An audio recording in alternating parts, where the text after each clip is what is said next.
It is pretty important to expose predators.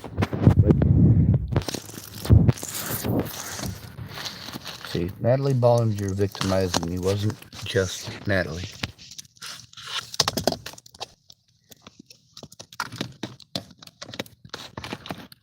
All she had to do was bat her pretty little eyes, play victim, and lots of people took part in the harm. And not one person gave a shit to fucking hear what I was going through.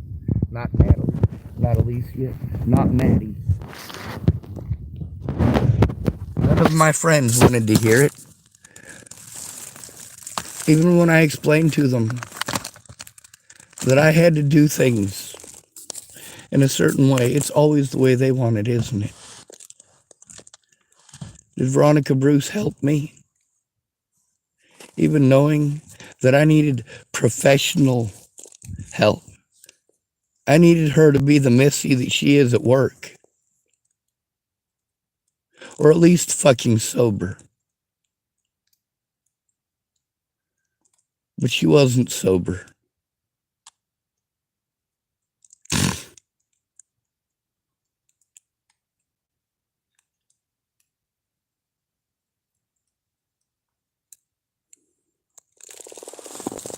Andrew Wolnez is a world-class piece of shit. And he belongs in prison.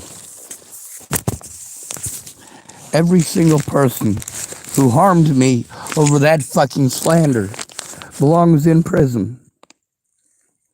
Because although you pretend that Natalie gets a free pass, because all she did is slander me. Oh, she didn't actually threaten my life. No, she's not responsible for that. She's not responsible for lying.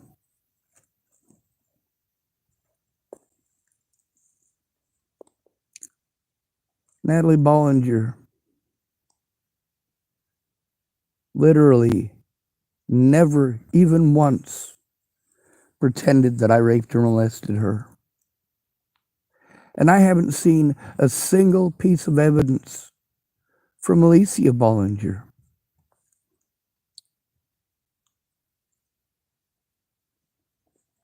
Not even an accusation.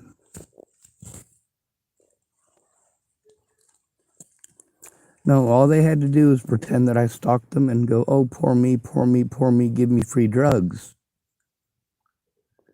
But you don't give a shit because you're not the one going through it.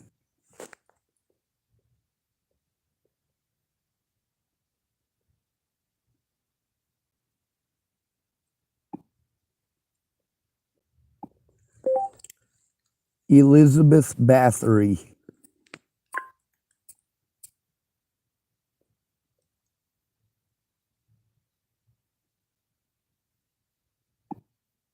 Hey, deal lovers, coming in. Here's something new. Having good taste shouldn't cost you a good deal. And in this hut,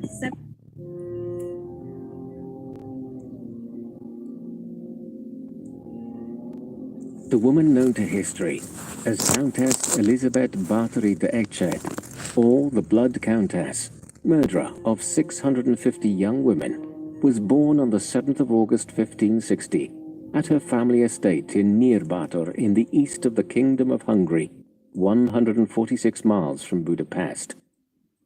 Her mother was Baroness Anna Bathory of the Solmio branch of the family, and her father was Baron George VI Bathory of the Eched branch of the same family, which meant that her parents were blood relatives.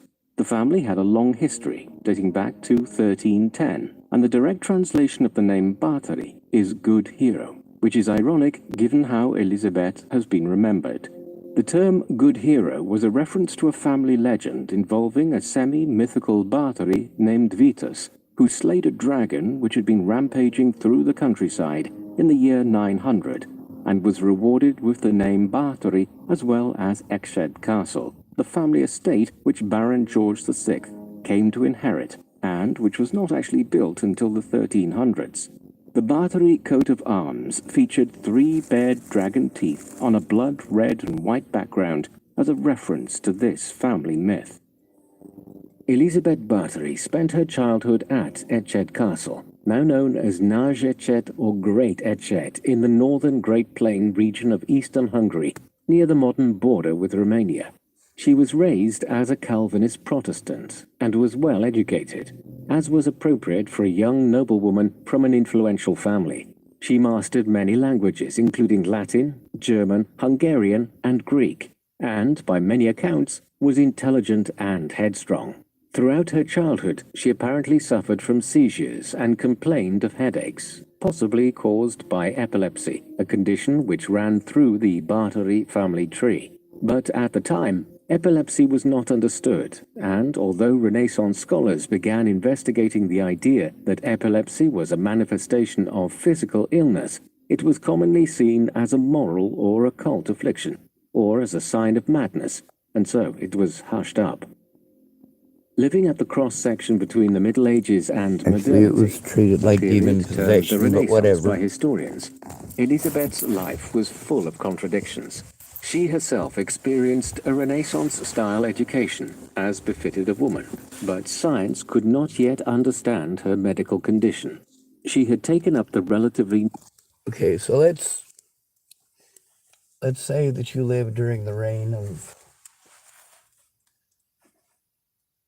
Elizabeth II. So you're fighting against Nazis, right? Now let's imagine you live in the era of Elizabeth I, the Great Spanish Armada.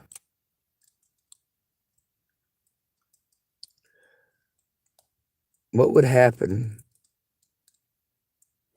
if someone had a seizure? Well, there was a possibility that they'd do what the Spanish did if you had a seizure. They put your feet over a fire, and they let the fire roast the flesh from your bones until the bones from your feet fall into the fire.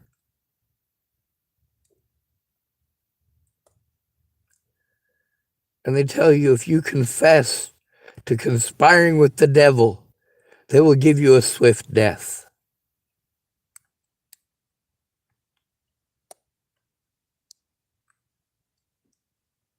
There are no good religious people anywhere in the world. New Protestant faith, but came face to face with the lasting power of the Roman Catholic Church and the Holy Roman Empire, the great power of the region. She was expected to embody the genteel idea of femininity, but was exposed to the gore of medieval punishment, war, and violence. As a young child and noblewoman, Elizabeth would have seen the violent punishments meted out on family servants and on those of a lower social order. Violence was desensitized in a way that could be hard to understand from the vantage point of the modern era. Whipping was a common form of punishment on landed estates, and the law across much of Europe handed down bloody punishments, often exceeding the level of violence of the crime itself. Limbs would be cut off for petty theft. Women suspected of witchcraft or unwomanly behavior were burnt alive or drowned. And treason, the most serious of all crimes, was punished through grotesquely inventive methods of torture, intended to kill and cause maximum pain.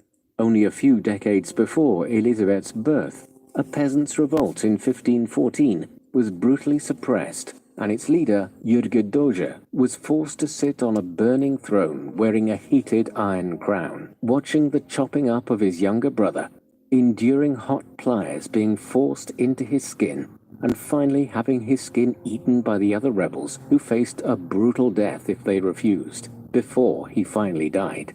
For lesser crimes, however, punishments were decided at a local level, often by the landlord, meaning that Elizabeth and her family were both responsible for and exposed to the violence of medieval punishments. The Bartari family was very prominent and powerful in 16th and 17th century Hungary and Poland, as well as her baron and baroness parents. Elizabeth's uncle on her father's side, Andrew Bonaventura Bartari, was the voivoda, the highest-ranking official of Transylvania, as well as Chief Justice of Hungary. And her uncle on her mother's side, Stefan Batory, married the Queen of Poland, becoming the famous Polish king Stefan Batory in 1575, adding to his titles of Grand Duke of Lithuania, of the Polish-Lithuanian Commonwealth, and Prince of Transylvania. Several members of the Batory family wore the title of Prince of Transylvania throughout and after Elizabeth's lifetime, including two of her cousins, Sigismund and Gabriel Batory. The Batory family owned land in the Kingdom of Hungary, now Hungary, Slovakia, and Romania, and were extremely wealthy, so wealthy that they lent money to many influential families, including the Habsburgs of Austria. The Habsburgs were one of the most prominent royal families in medieval and early modern Europe, with a dynasty which stretched from 1282 to 1918, spanning a total of 636 years. The core Habsburg lands were in East-Central Europe, with its capital at Vienna, in Austria, although during Elizabeth's lifetime, the Habsburg dynastic seat was moved to Prague from 1583 to 1611. But the House of Habsburg produced kings of several countries, including Hungary, Croatia, Bohemia, Galicia-Lodomeria, Spain, and Portugal, which therefore brought their respective colonies too under Habsburg control. The Habsburgs also claimed, though later in history, several principalities in Italy and the Low Countries, as well as the 19th century emperors of Austria and Austria-Hungary, and even an emperor of Mexico. The family expanded its power through war and fortuitous marriages, but split into several branches, most significantly in the mid-16th century, when the Spanish and Austrian branches were divided after Charles V abdicated. The long-term Habsburg strategy of using intermarriage to maintain close diplomatic relations between its family branches dangerously reduced the family gene pool, resulting in disabilities and deformities, including the infamously oversized Habsburg jaw. The Habsburgs reached the zenith of their power in the late 1500s during Elizabeth's lifetime, holding the title of Holy Roman Emperor for 368 years, from 1438 to 1806, with only a small gap in between, from 1740 to 1745. The Habsburgs were then the most powerful royal family, ruling over the most powerful state in Europe in the Middle Ages. Although this single family dominated the position for centuries, the Holy Roman Emperor was actually elected, admittedly only by the elites, the prince-elects, though the Habsburgs did have a significant advantage in that Habsburg land made up a large portion of the Holy Roman Empire. The Holy Roman Empire encompassed modern-day Germany, Austria, Czechia, Switzerland, the Low Countries, Slovenia, and parts of eastern France, northern Italy, western Poland, and northern Croatia. The empire saw itself as the rightful inheritor of the legacy of Imperial Rome, and promoted the Roman Catholic faith brutally throughout its territories. It was in the Holy Roman Empire that Protestantism first arose, when Martin Luther pinned his 95 theses or protests on a church door in Wittenberg in modern Germany in 1517. A country in East-Central Europe in the Middle Ages, like Hungary, would have to contend with the great power of the Holy Roman Empire, and also that of the House of Habsburg. The lives of the Hungarian nobility were often blighted by the whims of these powerful neighbors in the west. And after 1453, another threat lay in the east. Throughout Elizabeth's lifetime, Hungary suffered the consequences of being surrounded by dangerous and powerful neighbors, from the menacing power of the House of Habsburg to the frequent incursions from the Ottoman Turks. In the 16th century, external events would dramatically impact domestic events in Hungary and, as a result, would have huge personal consequences for the life of Elizabeth Báthory. In 1490, Hungarian King Matthias Corvinus, a Renaissance king who was known as Matthias the Just, died, and Hungary was left in decline. In 1453, the Turks had taken Constantinople, bringing an end to the Byzantine or Eastern Roman Empire, protector of the Orthodox Catholic faith, and the whole region around the Balkans had been left shaken. King Matthias had created a mercenary army known as the Black Army, to keep Hungary strong during a period of huge uncertainty and tension, but his death brought the progress achieved under his reign to an abrupt end. His successors as King of Hungary were selected by a diet or national assembly of important nobles. The nobility's preference for a weak king that could be easily controlled provided the opportunity for Turkish ruler Suleiman the Magnificent to seize part of Hungary after a rousing victory at Mohacs in 1526, during which the city of Buda was burned down and the Hungarian king at the time, Ulászló II, was slain in battle. The throne of Hungary was then fought over between Ferdinand I, Archduke of Austria and later Holy Roman Emperor, who wanted to claim Hungary for the Habsburg Empire, and János Zápolya, voivode of Transylvania and commander of what remained of Hungary's army. Archduke Ferdinand relied on his impressive aristocratic connections to lay claim to the throne of Hungary. He was the brother-in-law of the previous king and brother to the powerful Holy Roman Emperor Charles V. Yet the Hungarian nobility were divided. The two branches of the Báthory family chose to support different sides in the struggle for power.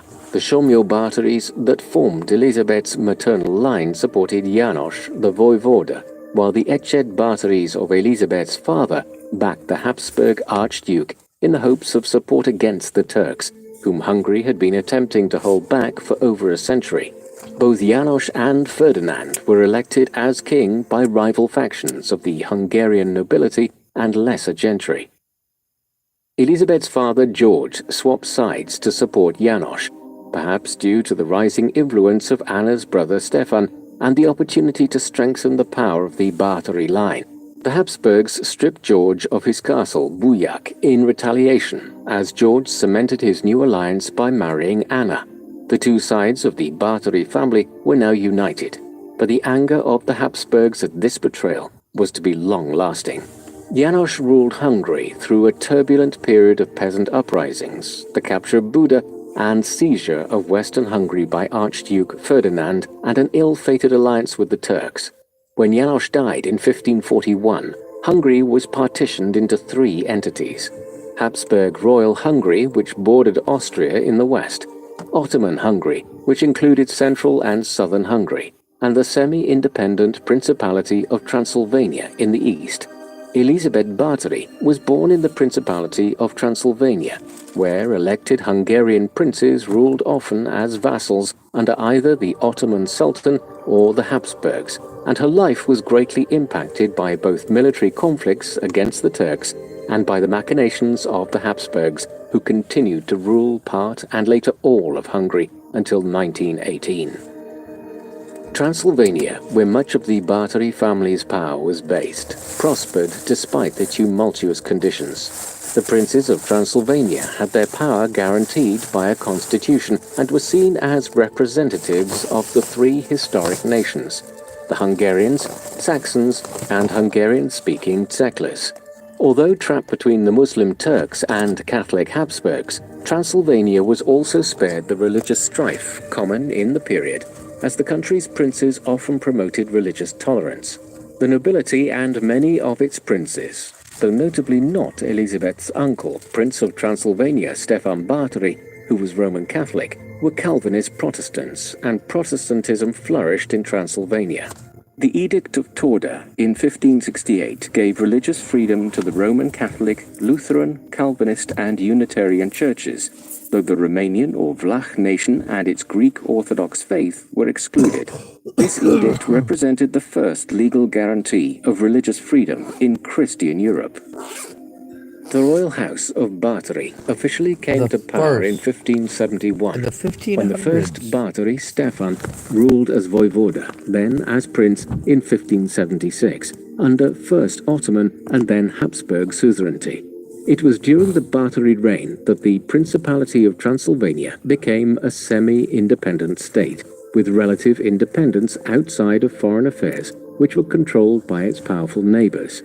Under Sigismund Báthory, who served as Prince of Transylvania several times between 1586 and 1602, it entered the long Turkish War from 1593 to 1606, another stage of the two-century-long struggle known as the Ottoman-Habsburg War, which lasted from 1526 to 1791.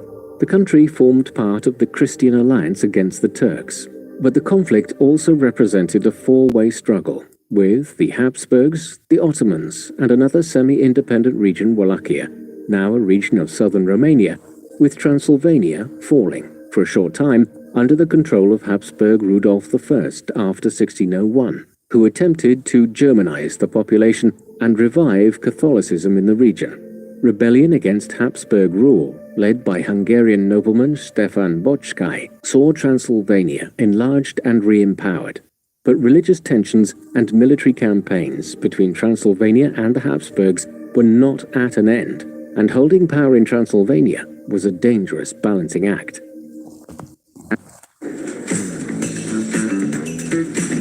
Natasha, is that how you say it? You look,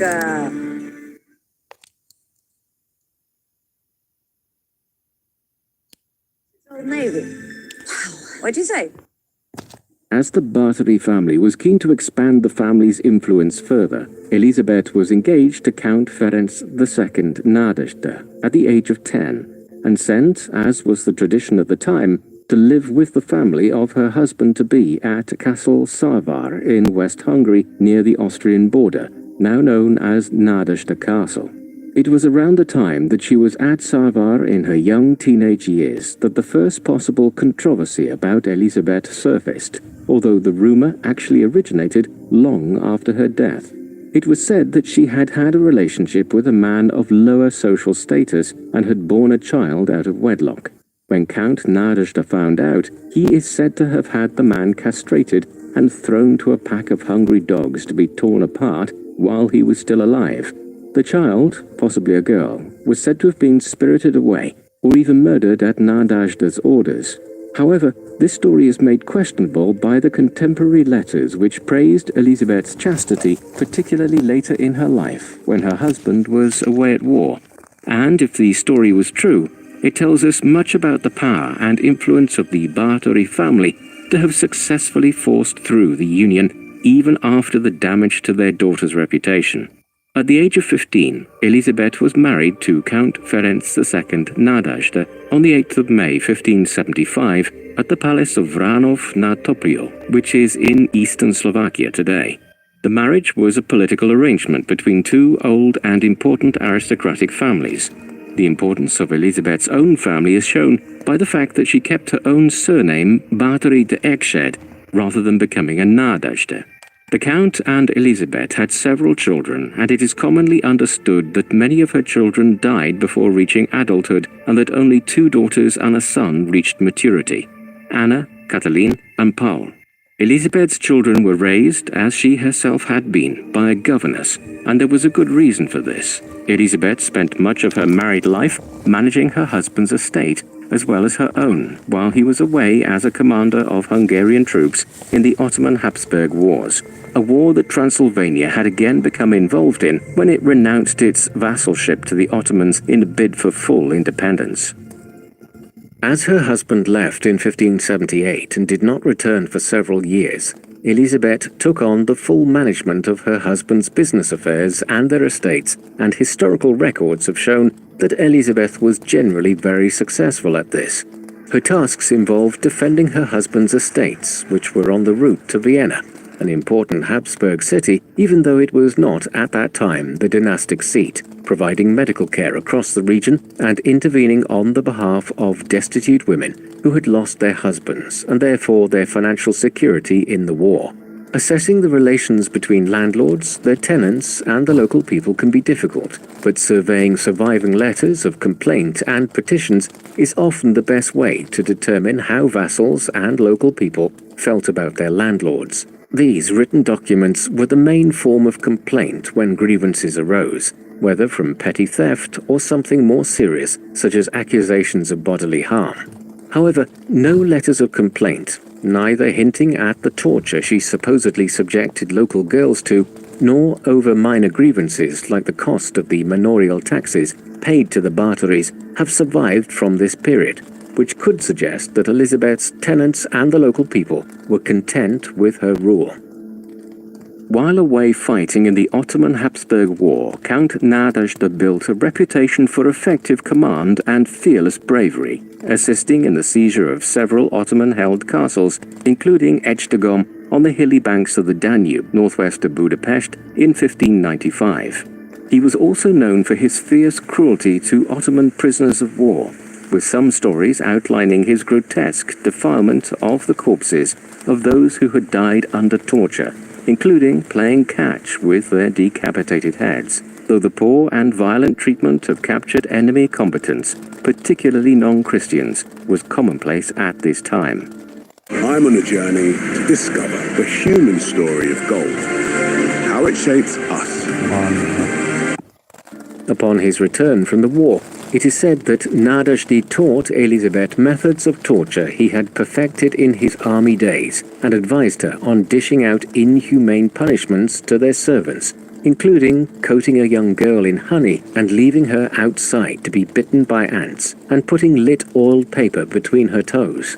Although undoubtedly inspired by her husband's bloodlust, the majority of the violent crimes for which Elizabeth was accused were committed later, after her husband's death. Stories of the way in which Elizabeth herself treated those who served her are perhaps not surprising, considering that relations between masters and servants at the time was so often fraught with violence. A tale of Elizabeth striking a servant for accidentally tugging at her hair with a brush is really not far out of the common way. And as a noble, Elizabeth legally had the right to do as she wished to the peasants under her rule. Even murdering a servant would only have resulted in a fine to allow financial compensation to be offered to the victim's family. Indeed, once charges were brought against Elizabeth, as we will soon discuss, it was her responsibility for the deaths of noble children, not violence against her servants or members of the lower social classes, which were seen as immoral crimes and formed the most serious of the charges. This is not to say, of course, that tales of Elizabeth's cruelty to her female servants were untrue. They are just difficult accusations to prove, given the lack of evidence. Stories spread at the time saying that Elizabeth took pleasure in causing pain and had been delighted by her husband's gift of a black claw, reminiscent of the dragon which featured in her family's founding myth, which she strapped to her hand to claw at the skin of her victims. She apparently also enjoyed pushing needles under the nails of her poorest servant girls and responded to any signs of laziness or ineptitude with extreme violence, including breaking the arm of one such unlucky servant, as though to emphasize that a woman could not possibly commit such acts of evil alone. Elizabeth's connections were caught up in the rumors. There were unsubstantiated claims that she was taught about Satanism and witchcraft by family members at a young age. But it was not witchcraft, a common accusation against rebellious women at the time, which Elizabeth was to be charged with, but torture and murder. One woman in particular was said to have inspired Elizabeth's bloodlust.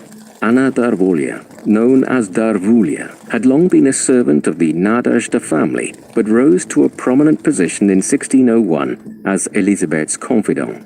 It was said that Darvulia taught Elizabeth everything she knew about methods of inflicting pain, and had instructed the other servants on how best to assist the Countess in her torture sessions. These servants later claimed that when Darvulia arrived, the lady herself became crueler and crueler. It was around this time, between the rise of Darvulia's influence and the slow decline of her husband's health in the early 1600s, that Elizabeth began luring young girls from the lesser gentry to join her gynoeceum, or women's quarters. A gynoeceum in the 1500s was not the same as the women's quarters of ancient Greece, where the term gynoeceum originated from. In ancient times, women would live the majority of their married lives in private, their gynoeceum providing them with a completely separate sphere from men, and a place for women of the household to gather together, complete chores and leisure activities, and learn important womanly crafts. In 16th century Hungary, the gynoeceum was a place for the women of the household to gather, but often also included unmarried young women who came sometimes great distances to learn. In the women's quarters of influential noblewomen, girls and young women would learn courtly etiquette. be taught the dance steps they would need to prosper in court and attract a respectable husband, learn how to manage a grand household, and practice foreign languages, something which would have been especially important in Hungary, given that it was a country sandwiched between powerful neighbors, where illustrious matches would require fluency in at least German and Hungarian. Needlecraft, reading, playing musical instruments, games, and other leisure activities would also have been part of the daily routine for the women. Elizabeth, who had mastered at least 4 languages in her youth and had married a very respectable man, would have been seen as the ideal noblewoman to instruct these young women of the lesser gentry. But Elizabeth's gynoecium had another function. It was said that she had lured these young women to her castles to torture them. No longer satisfied with torturing her servants and running out of new victims in the local area, Elizabeth drew in the daughters of the lesser gentry with her status and promises of social advancement. Although it was certainly not out of the ordinary for an intelligent noblewoman like Elizabeth to take in and educate unmarried young women, what did raise suspicion were the numerous deaths which occurred amongst the young women in her care. Stories of cruelty, including starvation, began to spread, as strange injuries and disappearances plagued the gynoecium. After several of the young women there died, Elizabeth announced that a cholera outbreak had been to blame, but the number of bodies brought for burial in the local churchyard and the frequency with which the local priests were called made an investigation into the matter almost inevitable. However, while her husband was alive, Elizabeth was shielded from open criticism and accusations. Count Nadezhda died on the 4th of January 1604, after 29 years of marriage to Elizabeth. He had suffered from debilitating pain in his leg, perhaps caused by his wartime experiences, which left him permanently disabled in 1603, although the exact cause of his death is unknown. The Count left his widow and heirs under the care of György Thurzó, who was a powerful Hungarian magnate and palatine of Hungary, which made him the representative of the monarch from 1609 to 16.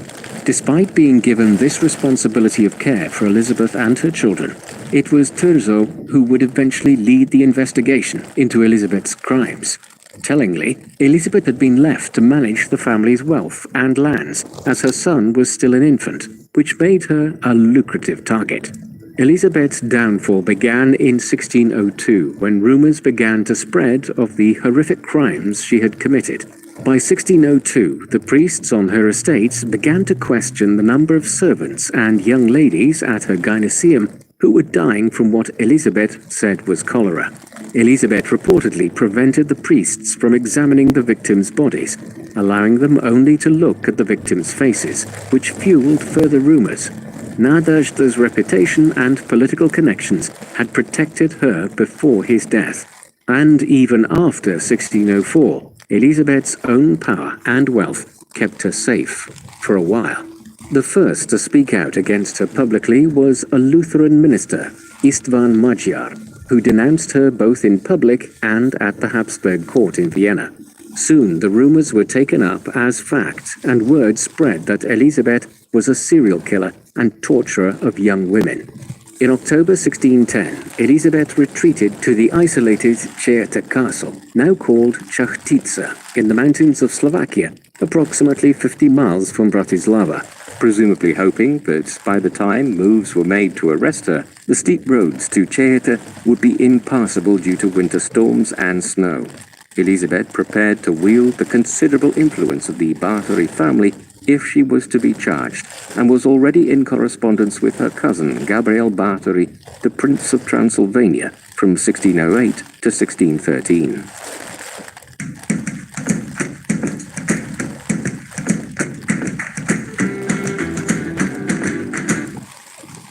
A formal investigation into Elizabeth's crimes was launched in 1610 when King Matthias II asked Thurzó, his representative as the Palatine of Hungary, to investigate Elizabeth.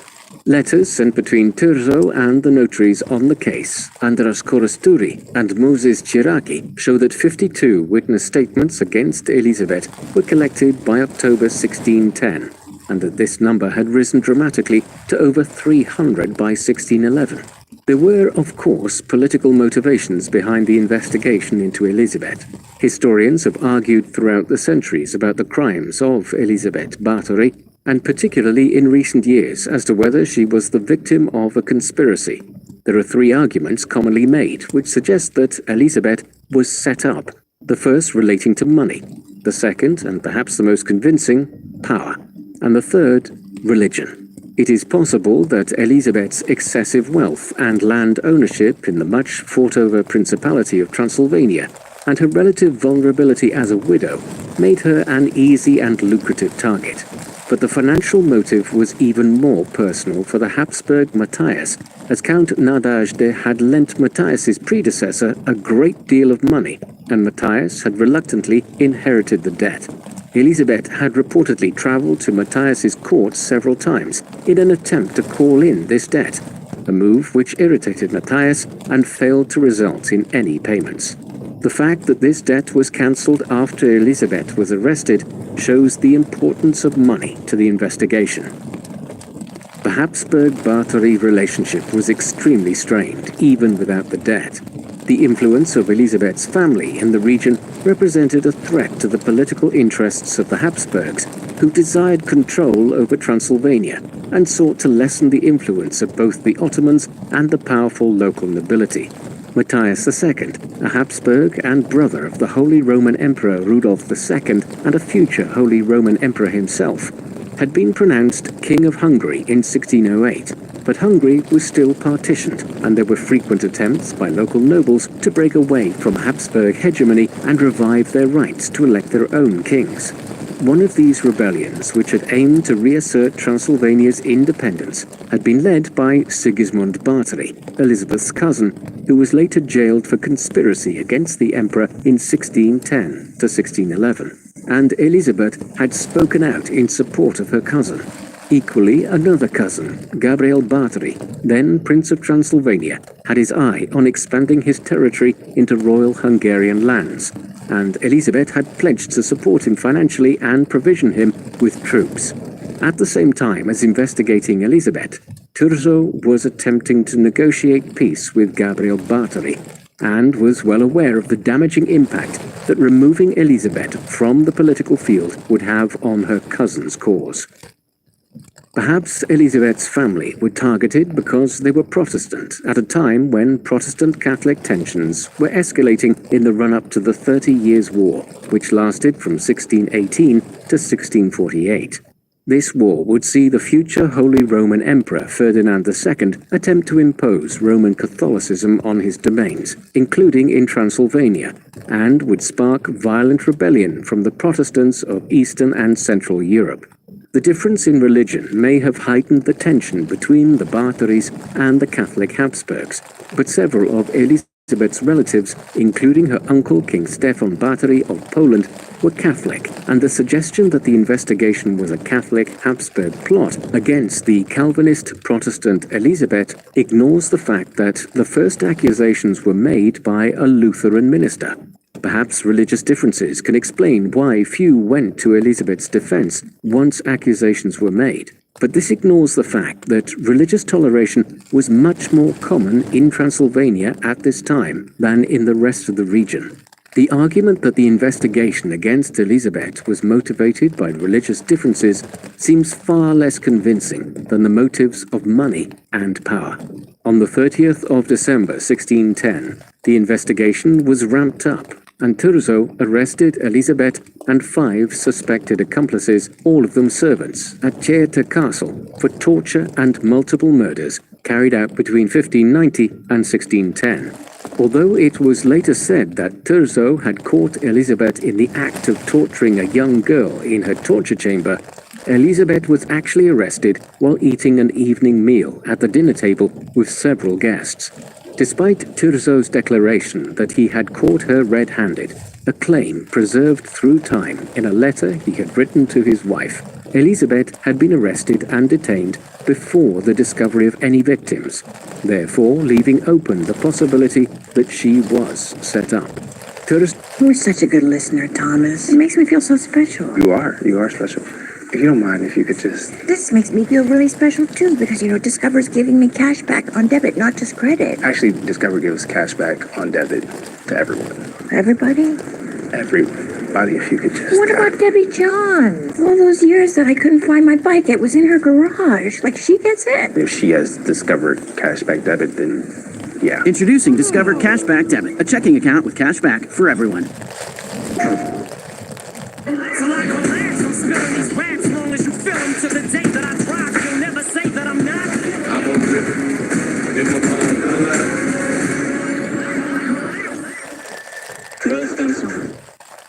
Turso's open statement that he had found a dead girl and another kept alive as prey in the castle whipped up the villagers and spurred further rumors of Elizabeth's crimes. Given that no physical evidence of this bloody scene was presented at trial, it can be argued that Turso deliberately misrepresented or even completely fabricated the horror scene of dead and wounded patients which he classified as Elizabeth's victims.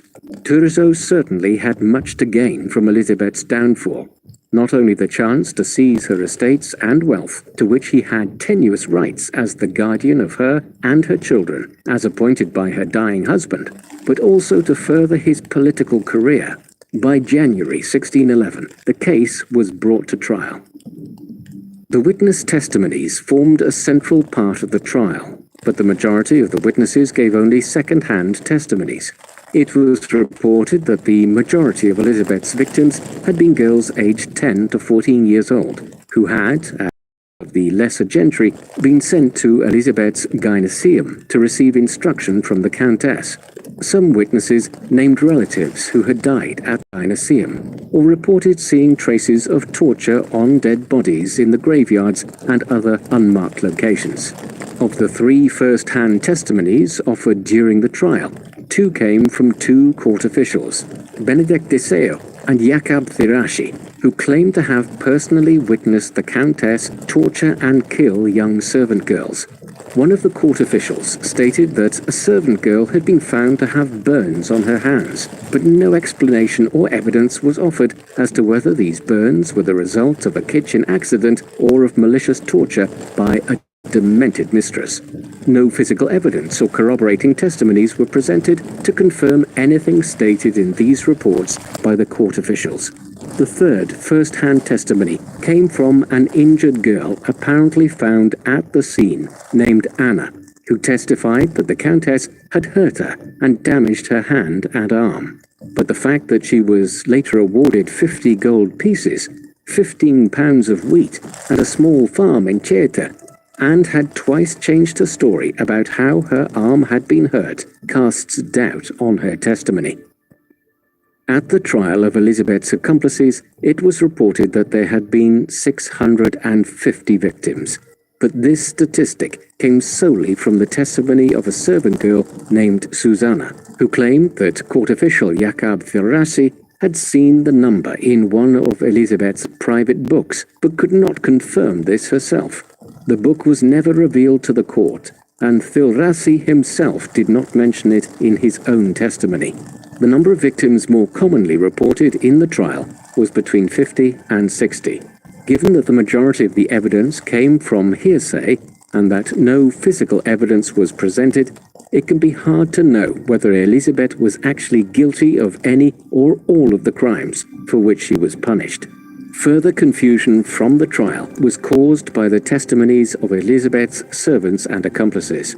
2 servants, Ilona Yo, the former wet nurse for the Countess's children, and her friend Dorothea Sentes, confessed under torture to being accomplices in Elizabeth's crimes. However, these testimonies are invalid in modern eyes, as they were extracted under duress. Both women had their fingers torn out with a pair of red-hot pincers, and were then buried alive. Another servant, Janos Oivari, was executed, though in a less painful manner, due to his youth and most likely his gender, and his body joined that of Yo and Sentesh on the pyre. A 4th servant, Erzi Mayorova, who was denounced as a witch and apparently told Elizabeth to lure young noblewomen for torture when she ran out of local victims, was burnt alive after being recaptured following an escape attempt. and a fifth, Katarina Benichka, an elderly washerwoman who was also an accomplice, was only given a life sentence in prison after it was proved that she had been abused by the other servant women. The sixth and more sinister figure said to have been involved in the torture and murders was Elizabeth's companion Anna Darvulia, or Darvolia, who had died before the arrests were made. But the other servants admitted under torture that it was Darvulia who had taught Elizabeth witchcraft and demonic methods of torture. Any kernel of truth to be found in these claims against Darvulia is hidden by the brutal tactics used to extract this information from the accused, and it seems likely that the other servants simply found the deceased Darvulia an easy target to blame. It was only later, during the torturous interrogations, that Elizabeth's servants began to blame the Countess herself for the horrific crimes. While her servants began pointing the finger of blame at her, Elizabeth aimed to clear her name by asking the mother of a deceased girl from her gynaeceum to make a statement that her daughter had died from natural causes. After her claims that cholera had killed the girls at her gynaeceum were rejected, she at first blamed one of the girls for killing the others, then openly blamed all unexplained deaths and injuries on her servants, claiming that their sadism was beyond her control because even she was afraid of them. Yet it was too late to stop the rumors that were swirling against her. The second-hand testimonies detailing the torture methods which Elizabeth used on the young women in her care sparked further rumors and gossip. Word went around that Elizabeth and her accomplices had used hot tongs, needles, and freezing water to harm the young girls and her own servants. It was said that Elizabeth took such pleasure from these tortures that she would use her teeth to tear away the skin of her victims and bathe in the blood of her young victims as a youth-enhancing beauty regime.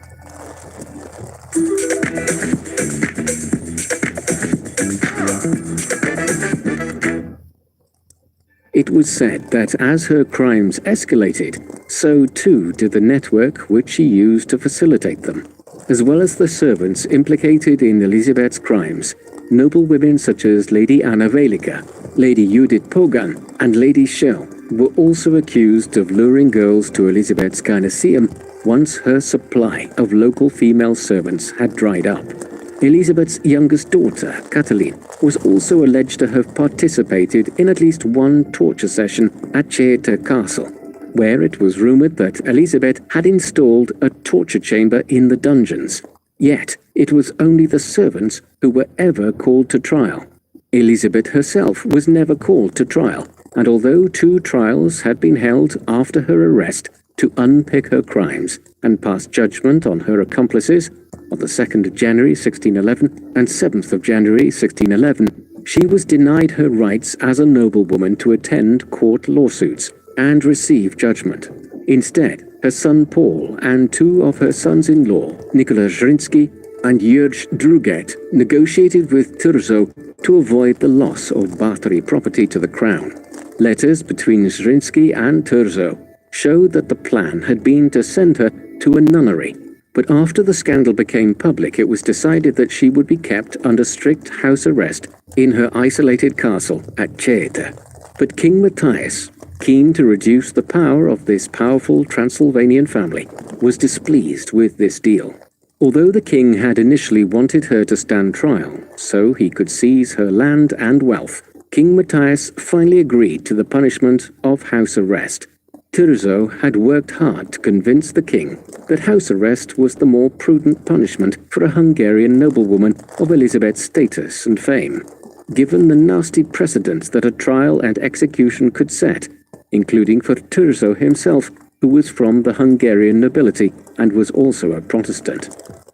Alienating the already rebellious nobility of Transylvania, King Matthias agreed to house arrest rather than a formal trial, if his debts to the Bathory family were cancelled, a request which was complied with by Elizabeth's son, Paul. The conditions of Elizabeth's house arrest are hazy. It was later said that she was kept in a bricked-up room, but this idea is undermined by the presence of a bodyguard in her apartment and rumors of an escape attempt. In many accounts, whether confined to a bricked-up room or free to wander around the castle, Elizabeth's years under house arrest were spent, as her earlier years had been, in lavish surroundings, with servants attending to her needs and wants. Elizabeth died on the 21st of August 1614, aged 54, at Ceata Castle in the Kingdom of Hungary. She died while still under house arrest and, because she had never been brought to trial, succeeded in leaving her estates, lands and possessions to her children. Other than the historical damage to the family's reputation, the greatest loss that the Bathory family suffered over Elizabeth's crimes was the forced renunciation of King Matthias's debts, a sizable amount of money and interest that was never repaid to the Bathory family. Elizabeth's body was reportedly moved from the local cemetery at Ceata after the villagers caused an uproar at the presence of a serial killer in their graveyard. The new location of Elizabeth's body has never been discovered. Perhaps she was interred in a nameless grave in the Bathory family crypt at her childhood home of Exshed Castle, or at her birth home of Neerbater. Or perhaps the rumors that she was secretly reburied deep in the church area of Ceata Castle are to be believed. However, when a possible grave in the crypt of Ceata Church was opened in 1938, it was found to be empty. Elizabeth's final resting place, like the question of the extent of her guilt, remains lost to history. Saying it is difficult to find out about the extent of Elizabeth's alleged crimes is an understatement. The first written accounts of Elizabeth's story were penned over 100 years after her death, and the only first-hand evidence used in the trials and later published came from Jurj Turzo and his team. To make matters even more complicated, myths have been added on top of myths, with blood-bathing and claims of vampirism particularly obscuring the real crimes committed. The myth that she bathed in the blood of her young victims to retain her youth first appeared in print in Tragica Historia by Jesuit scholar Laszlo Turozzi in 1729, which was the first written account of the Bathory case. This myth seems to have circulated amongst the superstitious local peasantry and was written down, uncritically, by Turozzi. The myth was later repeated and published much more widely around Europe in Hungarian historian Matthias Bell's account in 1742, which quoted directly from Turozzi's. By the time that actual reports from the trial were published for the first time in 1817, the tales of Elizabeth's unnatural, demonic thirst for blood had set in. Although neither the blood drinking nor blood bathing were mentioned in the trial scripts, these myths have lasted throughout history. The rise of Bathory's bloodthirsty reputation coincided with the vampire scares that haunted Europe in the early 18th century. Vampires had always had a prominent place in Eastern folklore since the medieval period. However, during the 17th and 18th centuries, famine, disease and social instability gave rise to new levels of fear and tension, which culminated in a renewed belief in the supernatural and in old superstitions. It may have been the age of reason, but the belief in vampires was so widespread that the Austro-Hungarian government undertook official reports on vampire outbreaks across Eastern Europe, and scholars wrote academic papers on the phenomenon. Witchcraft, magic, miracles, and possession by evil spirits were other common explanations for the terrible things that happened in this tumultuous period. But it was the vampire, the activities of a living corpse, which inflamed the imagination of Eastern European people.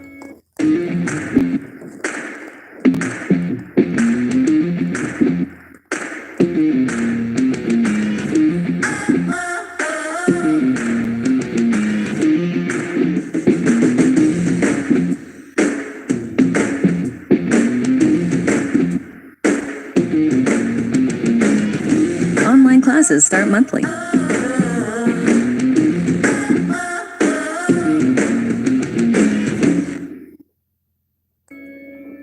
The first vampires to transcend the world of oral folklore and appear in the pages of literary works appeared in 18th century poetry, and they soon became the central figures of Gothic fiction when John William Polidori published his The Vampire in 1819, a short story which had come from the contest between Polidori Mary Shelley, Lord Byron, and Percy Shelley, the same contest from which Mary Shelley's novel Frankenstein came. The macabre tastes in literature in the 18th and early 19th centuries resulted in a caricature of Elizabeth, which conceals as much about her as it reveals. The focus on vampirism in retellings of her story has led to the sexualization and demonization of Elizabeth, from rumors of lesbianism to the determined tracing of satanic teachings through her family tree and acquaintances. Perhaps these stories of demonic cults and sinister connections originated from the common belief at the time that women were not capable of violence for its own sake. Or perhaps thinking of her as a supernatural and demonic monster was easier to palate than the realization that an ordinary woman might commit such crimes. As well as her gender, Elizabeth's class has certainly had an impact on the story of the Blood Countess. The idea of a noblewoman abusing her aristocratic power and literally draining the blood of the poor would have struck a powerful note with popular and national European movements at the time. The literary obsession with depicting Eastern European counts and countesses as bloodthirsty vampires in their Gothic, isolated castles is so commonplace that it has become a cliché. It has also been suggested that Elizabeth provided inspiration for Bram Stoker's Dracula, along with Vlad the Impaler, three-time Voivode of Wallachia, Romania, and although her association with both Transylvania and crimes of the blood made Elizabeth a natural subject for vampire tales, there is no evidence that she was truly an inspiration for Dracula, as there is no mention of her in Stoker's notes. But her epithets, the Blood Countess and Countess Dracula, have determined her legend. The modern world seems determined to remember Elizabeth as the Bloody Countess. Numerous films have presented her as a vampiress type character, from her appearance in Necropolis in 1970 to Blood Countess in 2015. And she was labeled by Guinness World Records in 2018 as the most prolific female murderer. Despite the lack of physical evidence and reliance on hearsay, the gory, sensational, and often sexualized nature of Elizabeth's story has often outweighed the search for evidence. Her work as an educator of young girls, as a countess and supporter of war widows, and her own intellectual achievements have been hugely overshadowed by these rumors of barbarity that can never be proved or disproved. While it is certain that Elizabeth lived at a time when wealthy, powerful, and isolated women were targeted with accusations of witchcraft and demon worship, the extent of her supposed crimes seems almost too large to have been entirely made up. Assessing Elizabeth Bathory is a difficult task because much of what is known about her is based on rumor and hearsay. On the one hand, it seems likely that Elizabeth was caught up in a conspiracy. No physical evidence of torture or murder was presented at the trials, and Elizabeth herself never gave testimony. The trials relied heavily on hearsay evidence, and the investigation in the first place was ordered and carried out by two men with much to gain from Elizabeth's conviction.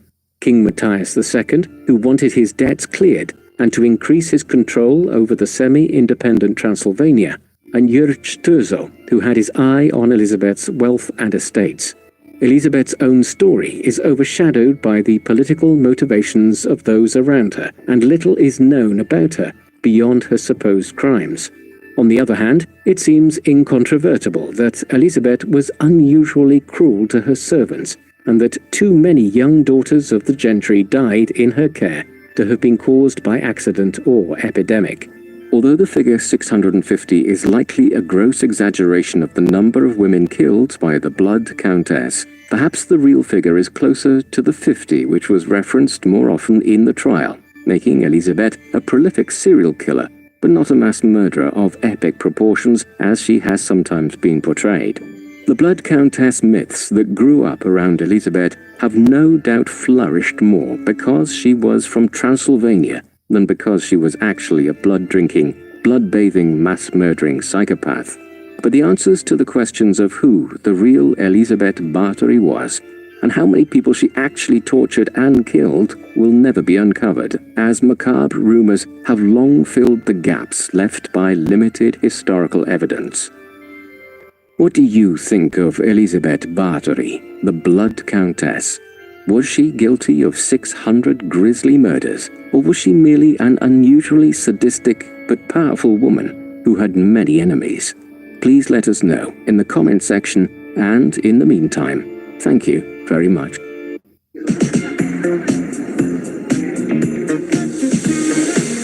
Whoa. Huh. Okay. You look glitzy glammy. Super snazzy. A real saucy boss. Dynamite. Don't I know it? Style maestro. Thanks. It's Old Navy.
This is my comeback. Start yours at purdueglobal.edu. This channel is part of the History Hit Network.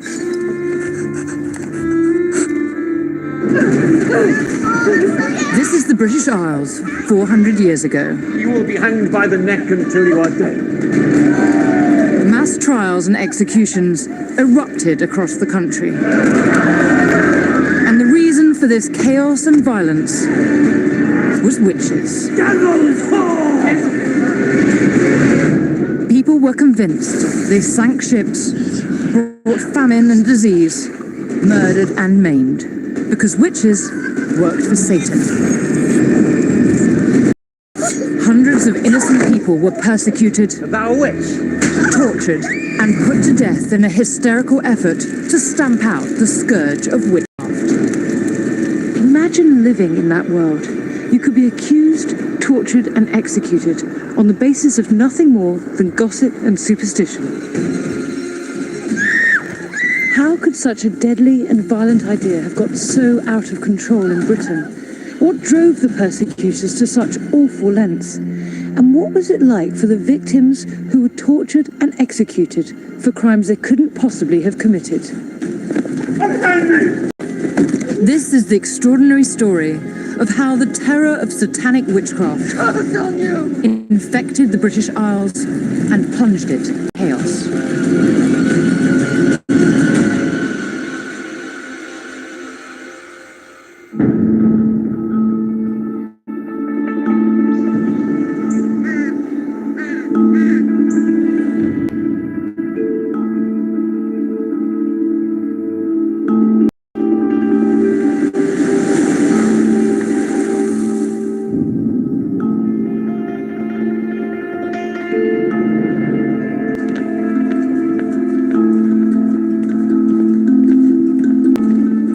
Anne's ships had been battered by a violent storm. One ship sank, Anne's almost capsized. The badly damaged convoy had limped back to Scandinavia. King James decided he would have to go and fetch his new wife himself. But James would bring back far more than just a new queen from Denmark.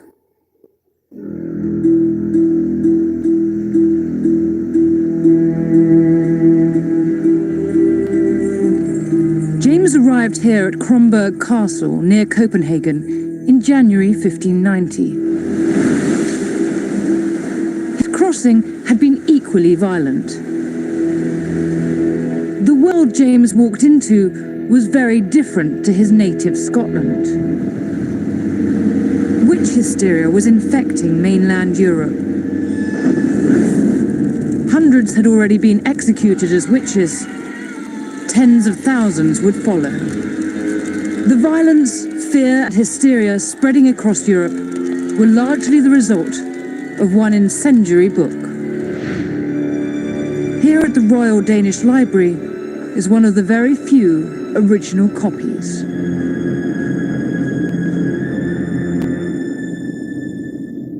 This is the Malleus Maleficarum, or the Hammer of the Witches. It was principally written by one German Dominican monk called Heinrich Kramer, and he wrote it to argue that witches existed and that they worked for the devil. It was a legal manual for the hunting and executing of witches. The Malleus Maleficarum pushed Cranmer's terrifying belief that witches were obsessed with poisoning, maiming, and killing, and they were doing it for Satan. Their aim was to harm, to murder, and to destroy. And if witches were the problem, the Malleus was the answer. It was a hugely influential book, and one of the reasons it was so influential is printed at the front. This is a papal bull, the Pope's equivalent of a royal proclamation. It was issued in 1484, just as Malleus was published, and it stated that witches were heretics who had made an alliance with the devil. Cranmer reprinted the bull to prove that the church stood behind his book. Because it appeared to have the church's backing, the Malleus Maleficarum led to the wholesale torture and murder of thousands of people suspected of being in league with the devil. History Hit is like Netflix, just for history fans. With exclusive history documentaries covering some of the most famous people and events in history, just for you. With familiar faces such as Dan Jones and Dr. Eleanor Yanea, we've got hundreds of documentaries covering the greatest figures and events of medieval history. We're committed to bringing history fans award-winning documentaries and podcasts that you cannot find anywhere else. Sign up now for a free trial, and Chronicle fans get 50% off their first 3 months. Just be sure to use the code CHRONICLE at checkout. This idea that witches were the devil's handmaidens, hell-bent on death and chaos, hadn't yet reached James's kingdom. But in Denmark, he came face to face with the reality of Satan's witches. In April 1590, while James was still at Kronborg Castle, 2 witches were arrested in Copenhagen. And what was truly shocking was that they confessed to conjuring up the violent storms that had hit James and Anne's ships. They had attempted to murder the Scottish king and queen because Satan wanted them dead. At least 5 more witches were convicted of the same crime. All were burned at the stake.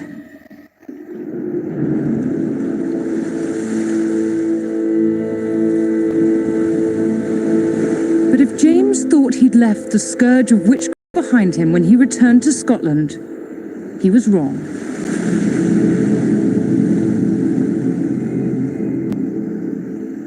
With the Danish witches dead, the whole thing might have become nothing more than a historical footnote, and James might have lived out his reign untroubled by the devil, if it were not for one man. His name was David Seaton, and he was the deputy bailiff here in the small town of Trennant, 9 miles east of Edinburgh.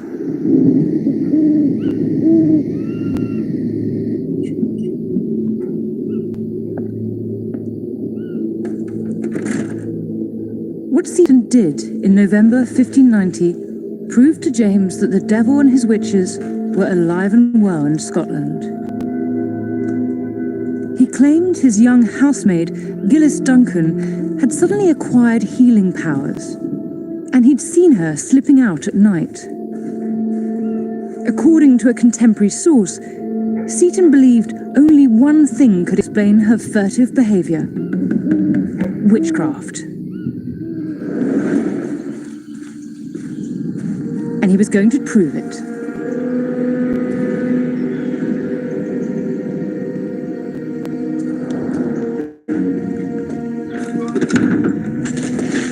Where have you been? I was tending to the garden, sir. Lie to me!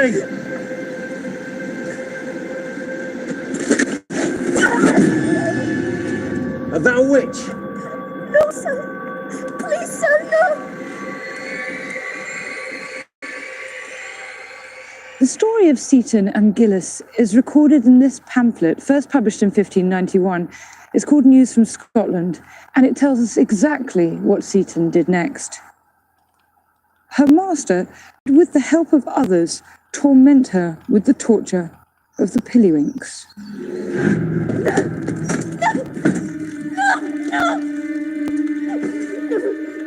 Pillywinks are thumbscrews. They crushed the flesh and bones of the fingers. Victims were often left permanently crippled. Are you a witch? No, sir.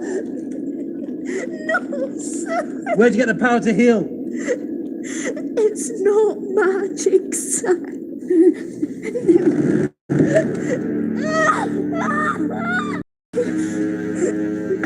Gillis must have endured unbearable pain, but she would not confess to something that she had not done.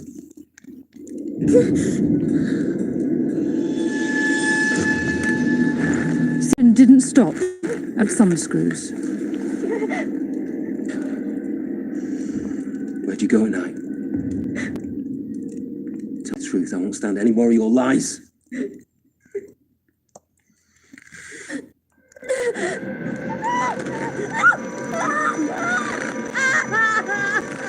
He turned instead to wrenching. As the rope was pulled, it crushed the head. It could fracture the skull and facial bones. Gillis would not yield. But the more she resisted confessing, the harder Seaton tried to break her. Confess, damn you! I don't think Seaton's actions had much to do with witch hunting. I think his motives were sexual. Perhaps he'd lusted after her for a long time and felt that, as master, he had a right to have her. It doesn't take a huge leap to imagine that a young woman sneaking out at night might have been having a sexual liaison with someone other than Seaton. Whatever was driving him, I don't think that Seaton could possibly have appreciated the death and suffering that would result from his obsession. In Europe, King James VI had seen that witches working for the devil had been hell-bent on killing him.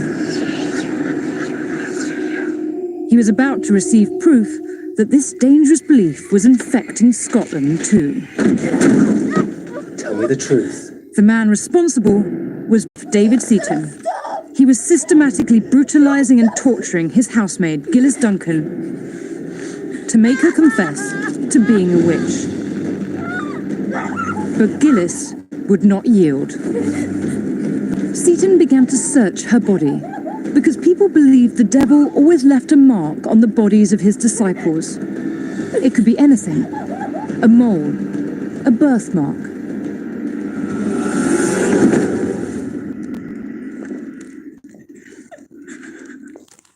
Seaton found what he was looking for on Gillis's neck.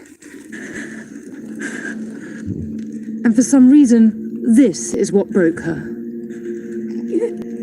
All I've done is by witchcraft. And with the enticements of the devil himself, I rode to the town where a witch was received in service of the devil. I danced in the rank with the others.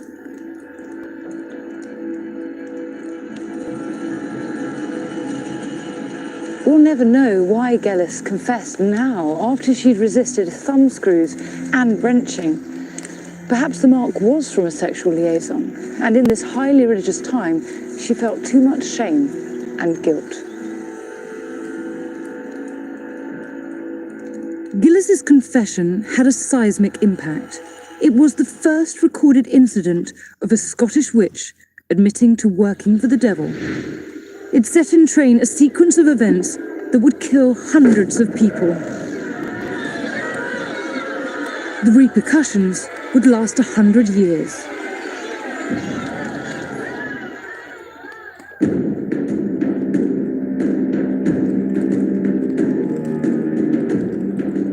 In November 1590, Gellis Duncan was brought here to the old Tolbooth prison, one of Edinburgh's most notorious jails.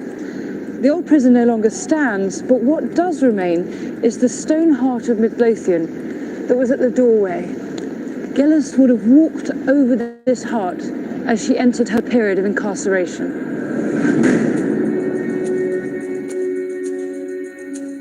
Gillis admitted to being part of a coven.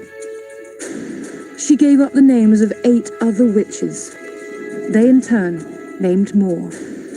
In total, over 100 people were hunted down and tortured.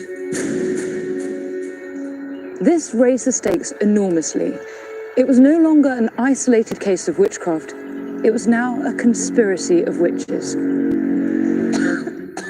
Under torture, Gillis said that her coven had been in league with witches from Copenhagen, the ones who'd been executed for attempting to murder King James and his queen. This was dynamite.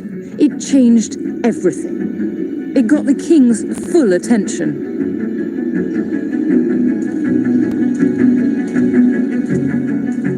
And he did something almost unheard of. He became directly involved in the case.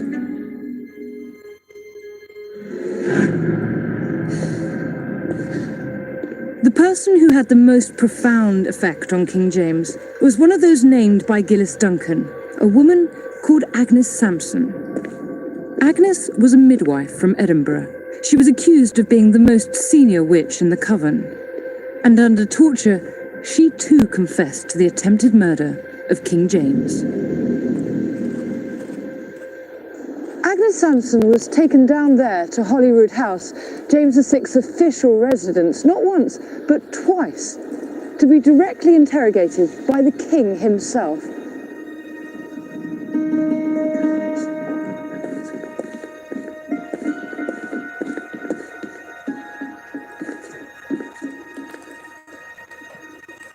Agnes repeated the confession that had been beaten out of her in jail, that her coven had met with the devil. We met in the kirk at North Berwick. The plan was to raise a storm for staying of the Queen's coming home. He told me of the Michaelmas storm and that it would do great damage both at sea and land. He said it should be hard for the King to come home. The Queen should never come.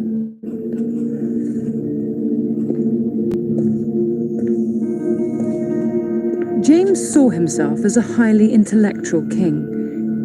He read widely and was fascinated by both natural philosophy and the new ideas of rational investigation. Agnes's confession did not convince him. She's not but a liar.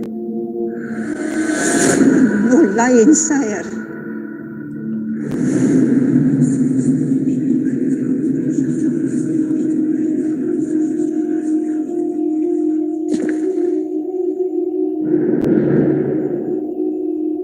According to James, Agnes repeated pillow talk between the king and his new bride on their wedding night, when they were alone. This was enough to convince him that Agnes must be a witch. It certainly sounded like magic. But whatever James may have believed, in reality there was little privacy for a 16th century king, even in bed. Possibly a juicy piece of gossip escaped the palace, or maybe the experienced midwife simply made an educated guess. But that leaves one big question. Why did Agnes go to such great lengths in order to seal her own fate? Possibly this lowly woman enjoyed her moment in the limelight. She had a chance to meet the king and maybe even scare him. But I think there may be a simpler explanation. It ended her torture. Agnes had been imprisoned in one of the worst jails in Scotland. She had been tortured, and she probably knew that this marked effectively the end of her life. So the best that she could hope for was to ease her suffering. And in that, at least, she was successful. James ordered that her torture should cease.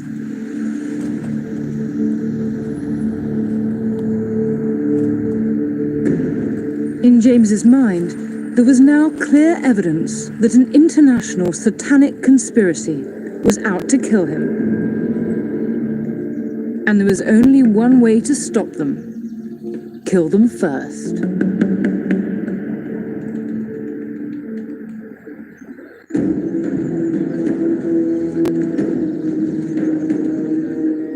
On the 28th of January 1591, Agnes Sampson was brought here to Castle Hill in Edinburgh to be executed. We don't know how many other convicted witches were with her that day, but we do know that she wasn't alone.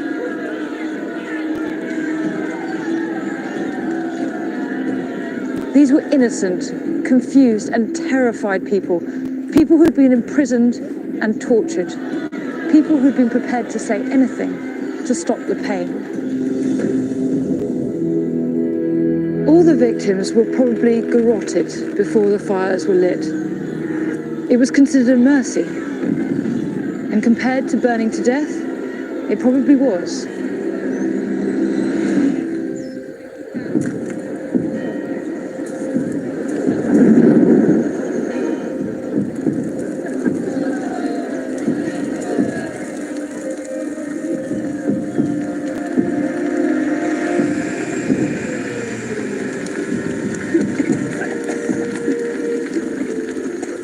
As the convicted witches burned, the air would have been thick with the stench of burning human fat. It would have seeped into the crowd's hair, their clothes, even the porous walls of the surrounding buildings. Of 200 people who'd been accused, around 70 had been found guilty of witchcraft and sentenced to death. Gillis Duncan, the young housemaid who started it all, rotted in prison for a further year, before she too was burnt at the stake. These events became known as the North Berwick Witch Trials. They convinced James that satanic witchcraft threatened his land and his life.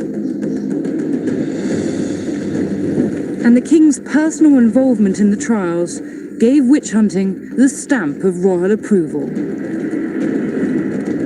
Over the next few years, the infection spread across Scotland.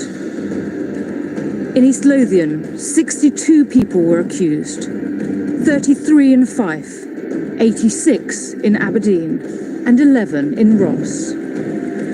Few doubted that the devil and his handmaidens stalked the earth, at least in Scotland. Until now, England had largely escaped the curse of mass witchcraft trials. But on the 24th of March 1603, Queen Elizabeth I died, and her cousin James claimed the throne. James carried the witchcraft infection south to England. But how it happened was totally unexpected.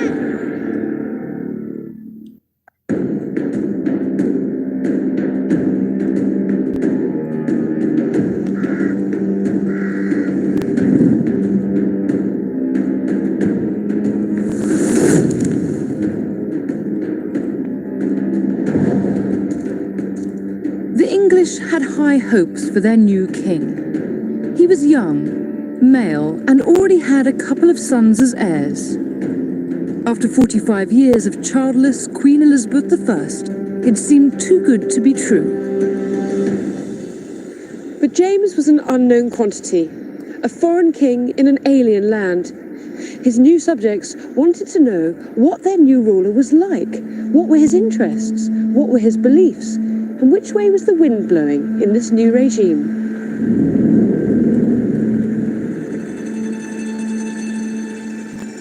Well, they had one big clue. A book published in London, written by James himself.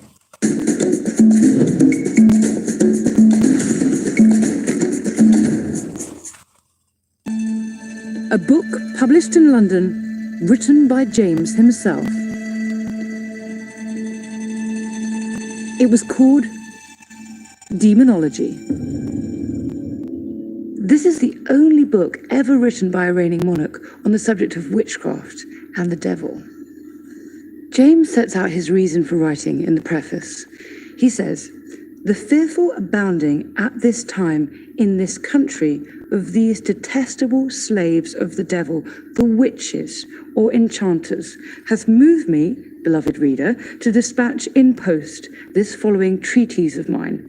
And the purpose of it, he says, is to resolve the doubting hearts of many." This is pretty unequivocal stuff. What he's saying is that there are witches everywhere in Scotland, that they are Satan's minions, and that everyone better believe it. James sets the book out in the form of a dialogue between two characters.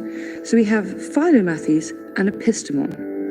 Epistemon is the thoroughly knowledgeable one, the rational man who knows all about witchcraft. He's undoubtedly James himself. And over the course of the book, Epistemon convinces Philomathys that actually witches are real, that they should be prosecuted by the correct authorities, and that anyone who doubts their existence is at best fooling himself, and at worst in league with the devil. The book was very popular with the English. It was republished in London at least twice. Demonology gave English people an insight into their new king. And what they saw was a man hell-bent on hunting down Satan's witches.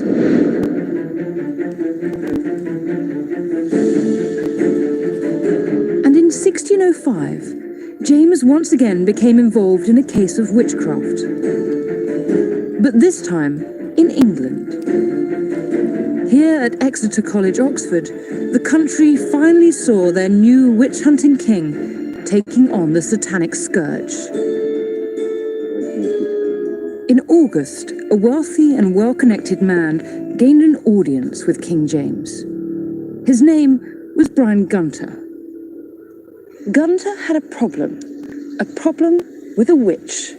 Now, I think it's quite likely that Gunter had read James's book, Demonology, and this was enough to convince him that the king would share his hatred of witches. Gunter presented his daughter Anne to the king and claimed that she had been cursed by 3 witches. The affliction first beset her around midsummer. Her fits are violent, and her body contorts, and when she's in the throes, she vomits pins or pulls them from her nose. My daughter is bewitched, sire. Anne has seen her tormentors in her fits. The first is good wife Gregory, the second is Mary People, and the third is Mother Pepwell.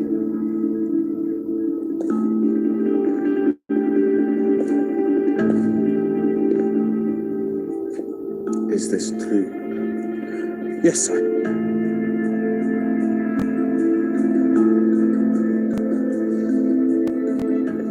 Gunter wanted the king to bring the witches to justice.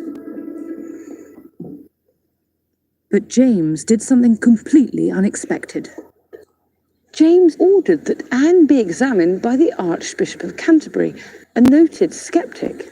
And it didn't take the Archbishop's team of investigators long to figure out that Anne was faking the symptoms.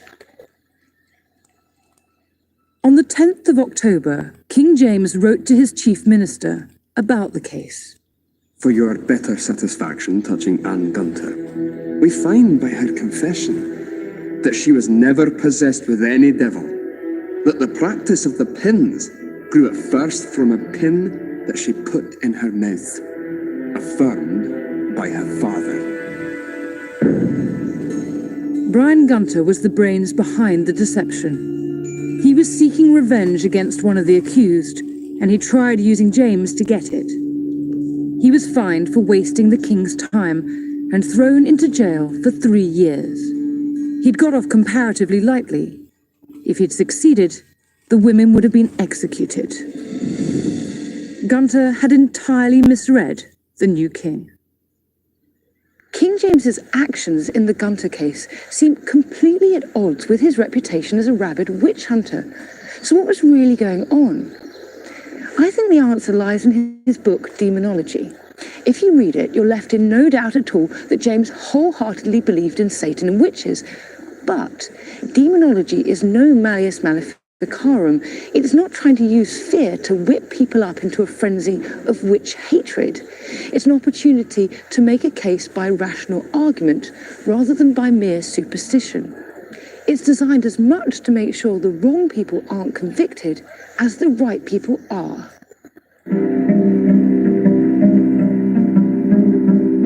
James was a philosopher, or at least that's how he saw himself. But the subtleties of his bookish ideas were almost certainly lost on most of his subjects. Like Brian Gunter, they probably took demonology at face value, a license from the king to hunt witches and kill them. This misunderstanding of James's ideas would light a touch paper that over the next 100 years would lead to the worst excesses of witch hunting in English history.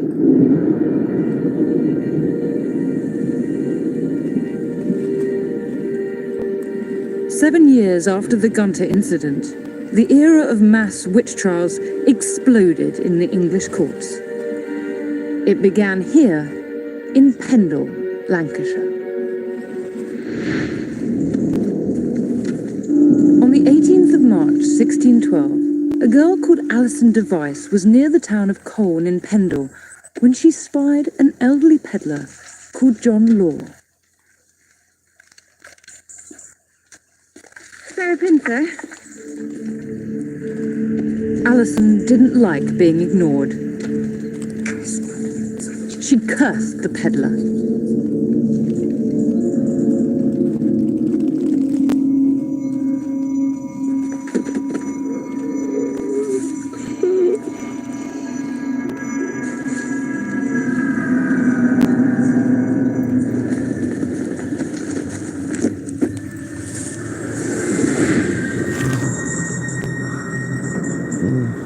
From the description of John Law's condition, paralysis down the left side, loss of speech, it seems likely that he'd suffered a stroke.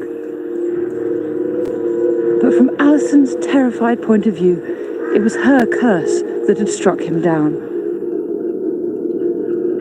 Alison came from a family of cunning folk, local who used herbs and sometimes magic to cure people.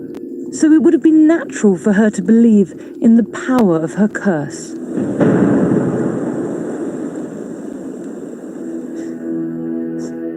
Horrified by what she'd done, Alison Device confessed.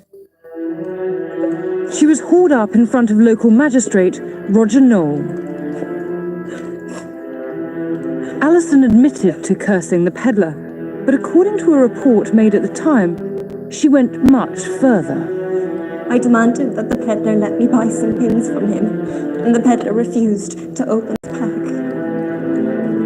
As I parted from him, there appeared a black dog. The black dog said unto me, "What wouldst thou have me do unto yon man?" I said, "What canst thou do unto him?" And the black dog said, "I can lame him." And I said,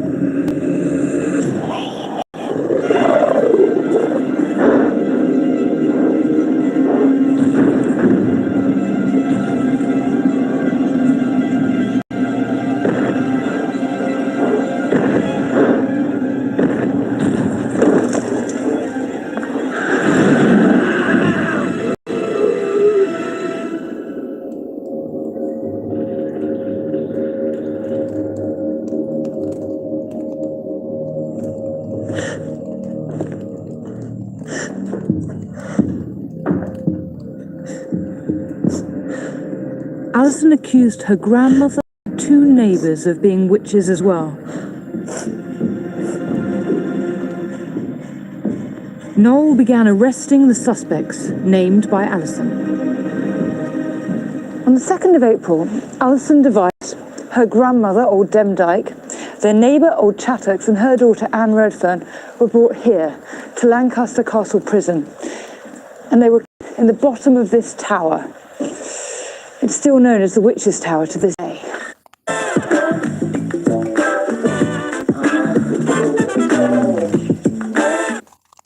Known as the Witch's Tower to this day.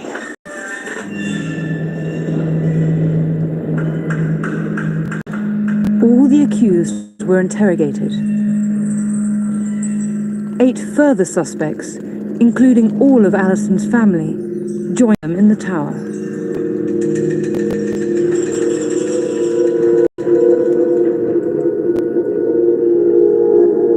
This is the very cell where they were kept. And along with the 12 suspected witches, there were another 8, we know, prisoners who were unrelated to the witch trial. So that's 20 people in this space. It must be 12 foot by 17, 18 foot.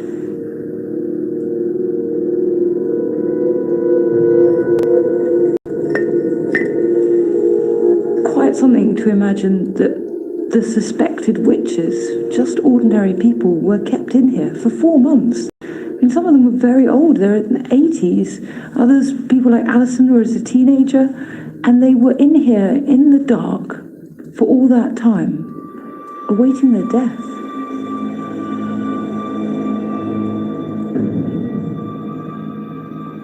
Noel probably couldn't believe his luck. A rural magistrate lived a humdrum life with few opportunities.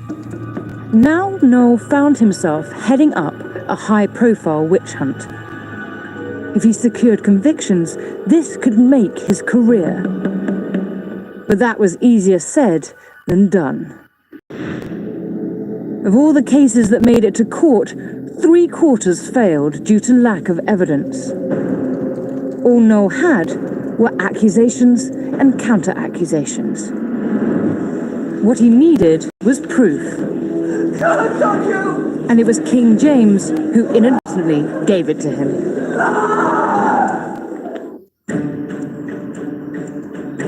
The era of mass witch hunting in England led to torture and murder of hundreds of people.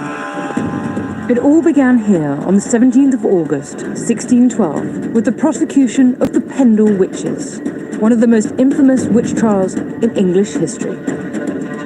This is the site of the original courtroom in Lancaster Castle, where the Pendle Witches were tried. Although it's now a library, the courtroom has only shifted a few feet, just through here.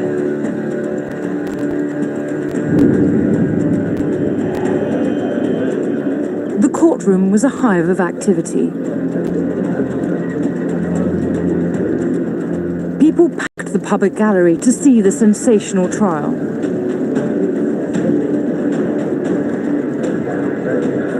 The judge was Sir Edward Bromley. Roger Noel was the prosecuting magistrate. A guilty verdict could be a huge boost to his career. Thomas Potts was the court clerk, and we know the detail of this trial because he later published his records in this book. Over the next 2 days, 19 suspects stood trial, accused of using witchcraft to harm or kill. There should have been 20, but Alison's grandmother, Old Demdike, had already died in that cramped and stinking cell in the Witch's Tower. I demanded that the peddler let me buy a pin off him, but the peddler refused. Unfortunately, Alison Device felt such remorse for cursing the peddler that she didn't even try to defend herself. Blame him. She repeated her confession and was quickly found guilty. Devil's Hall! The next to take the stand was Alison's mother, Elizabeth Device. You are accused that Good Friday past you dined at Moking Tower with persons you knew to be witches. At your meeting together, you talked about killing the constable and blowing up Lancaster Castle. I deny any such meeting or talk. Your spirit, Paul, did appear to you in the form of a black dog. Appleseed spirit bid you to make a picture in clay after the said John Robinson, which you then did burn with fire and crumble. That is not true.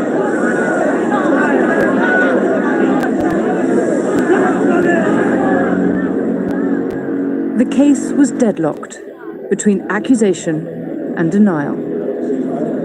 But Roger Noel had a secret weapon.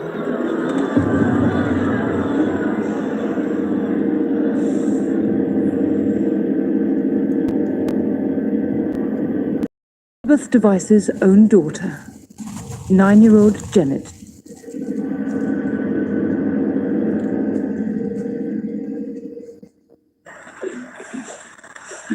My mother is a witch. Curse on you! Curse on you!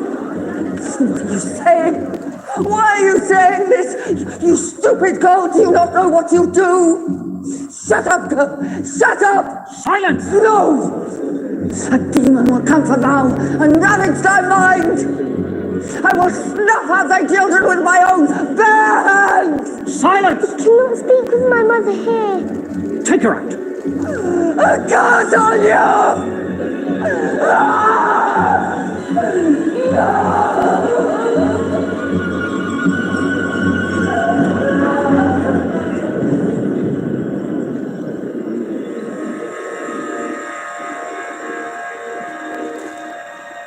The testimony of a child would not normally be allowed under English law. But King James's book, Demonology, promoted its use in witch trials, and because of that, Janet's confession was accepted. And the fate of the witches was sealed. My mother is a witch, and that I know to be true. I've seen her spirit many times in the likeness of a brown dog that she called Ball. And at one time, I did see her ask Mother what she would have him to do. And Mother answered that she would have Ball to help kill.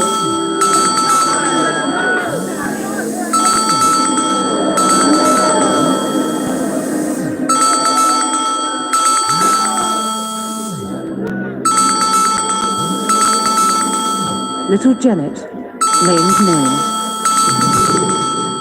The wife of Hugh Hargraves, Christopher Howgate, Elizabeth his wife, Dick Miles and his wife, Christopher Ajax of the Thorny Hole and his wife, and my brother, James Device, has been a witch 3 years.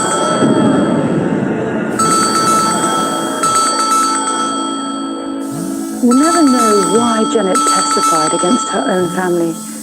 Maybe she thought they really were witches. Maybe she liked being the centre of attention.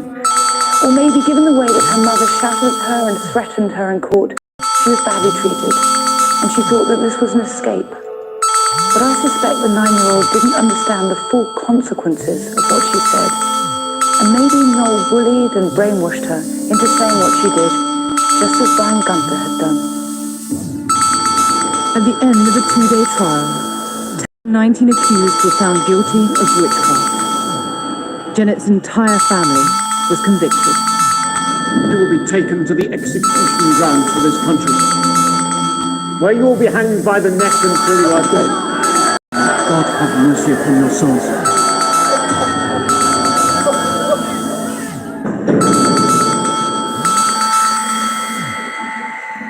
On the 20th of August, the day after the trial, the 10 convicted witches were brought here to a place still known as Gallows Hill to be hanged.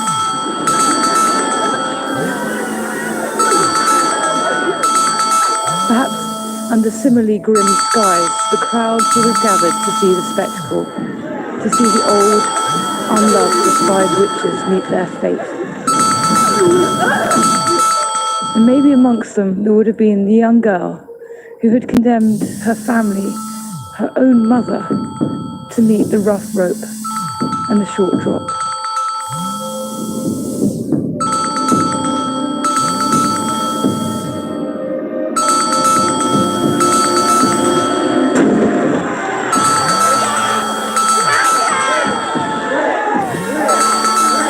It was a gruesome form of execution. The drop wasn't high enough to break their necks.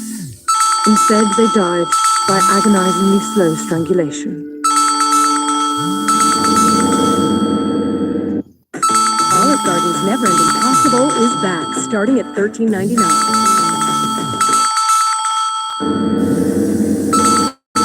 Janet disappears from the historical records after the trial, but the name Janet Device is listed as one of a group of 20 witches tried in Lancaster 22 years later. It appears that she was convicted and probably died in jail. We can't be sure if it was the same girl, but it would be a cruel form of poetic justice if it was. The Pendle trials were a watershed. They triggered 100 years of institutionalized murder in England, and the blame for that must lie, at least partly, with King James. His book, Demonology, sanctioned forms of evidence and torture that drove the worst excesses of witch hunting. He would have been more. Pendle was everything the rational James disliked. A case based on hearsay, manipulation, and petty jealousies, rather than based on scripture, evidence, and due process of law.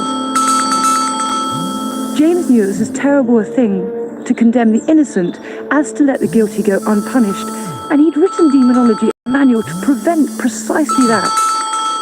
But James failed to grasp how other people would see a book written by the king on the prosecution of witches. And over the next 50 years or so, this misjudgment would lead to hundreds of innocent people being sentenced to death. Next time, witch hunting brings terror to England. Not just of witches, but of the man who was hunting them down.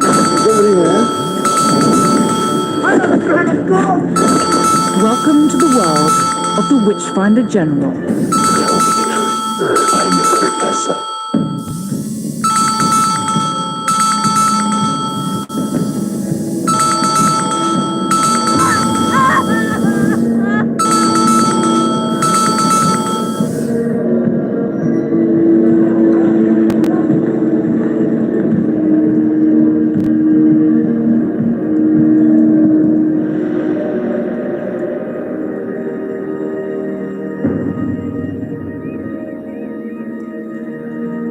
This is the sleepy village of Manningtree on the River Stour in Essex. In 1645, something apparently trivial happened here that grew to engulf this corner of England in a frenzy of paranoia that would leave more than 100 innocent people dead. It all started with a sick woman. She was the wife of local tailor John Rivet. On March 21st, 1645, Rivet petitioned two magistrates who were visiting Manningtree. He believed they could save her. My wife has been struck down by an all-consuming fever that threatens her life. At first, she complained of dizziness and nausea, but now she is confined to her bed. Her body flushed, hot and cold, her senses dulled. This is something more than merely natural. My wife is bewitched. To people of the time, this was a completely rational explanation. Witches were as real to them as the ground beneath their feet and the sun above their heads. They believed the devil made a pact with witches, sealed by sex, and that the devil gave witches supernatural powers to maim and to kill. People were terrified of them. In the 17th century, life was often nasty, brutish, and short. Everyone was looking for someone to blame when things went wrong, so it makes sense that a person like John Rivet grasped at witchcraft as an explanation for his wife's otherwise inexplicable illness. My wife was bewitched by Elizabeth Clark.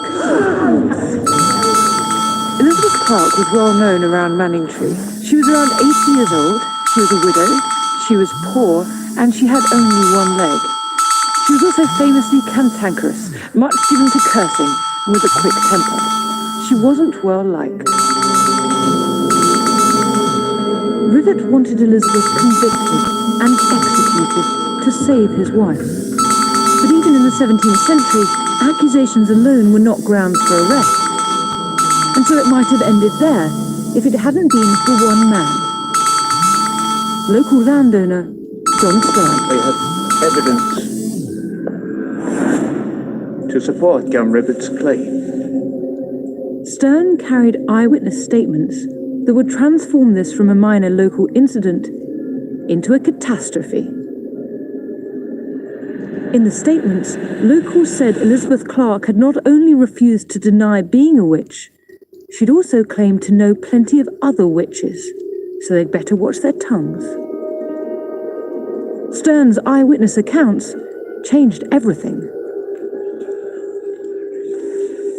The magistrates gave Stern a warrant to investigate the claims. It backed him with the full weight of the law. He could use anything, short of torture, to question Elizabeth Clark and any other suspected witches living in Essex. Essentially, they'd given Stern, a man with no legal status at all, a freelance license to hunt down witches. It was this warrant that started the most brutal witch hunt in English history. But it wasn't Stern who would drive it. It was a young man standing quietly at the back of the room. His name was Matthew Hopkins.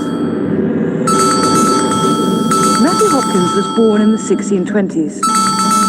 Though we don't know exactly what year, what we do know is that his father was a strict Puritan preacher. From an early age, Matthew would have been immersed in his father's faith. He was brought up to believe that it wasn't enough just to believe in Christ. He also needed to demonstrate his faith through public acts. And in that Manningtree meeting room, Hopkins saw an opportunity to do just that. Hopkins offered to help Stern investigate Elizabeth Clark, but proving her guilty would not be easy. King Charles I had suppressed witch hunting by requiring extremely demanding standards of evidence. In the last 20 years, very few witches had been convicted. But Charles was now losing control, and civil war had broken out. This violent chaos came as no surprise to the Puritans who dominated East Anglia. They were expecting it. They believed it signalled the end days, before the apocalypse, when the devil would walk the earth. So finding witches living amongst them was exactly what they had anticipated. This collision between the terrifying chaos of war and rigid Puritan beliefs created the perfect conditions for witch hunting. So Hopkins' opportunistic approach to Stern was perfectly timed. Stern accepted his help. Matthew Hopkins was on his way to launching the most brutal witch hunts in English history.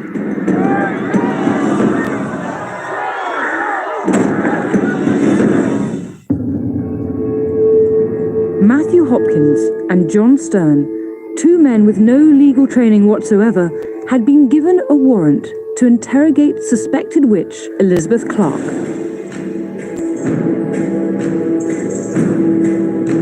On Friday the 21st of March, 1645, a group of women chosen by Hopkins and Stern went to Elizabeth's cottage. Get her!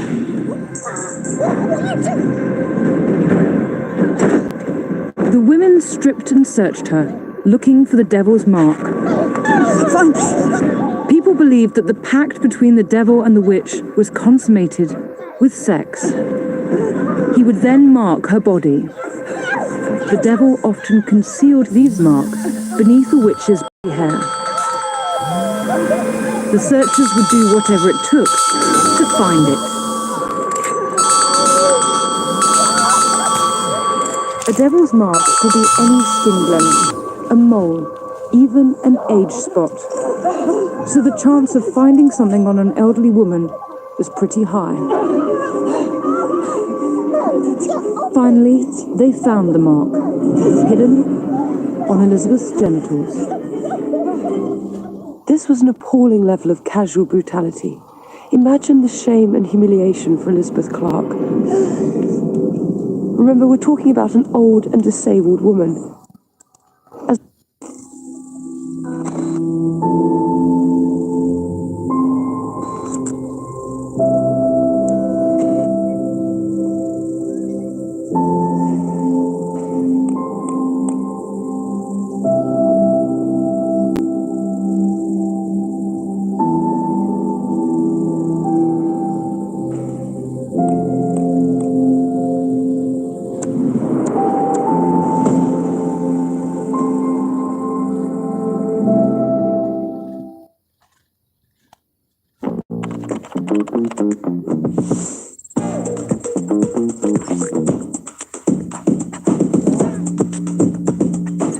50% less blue light than other TVs.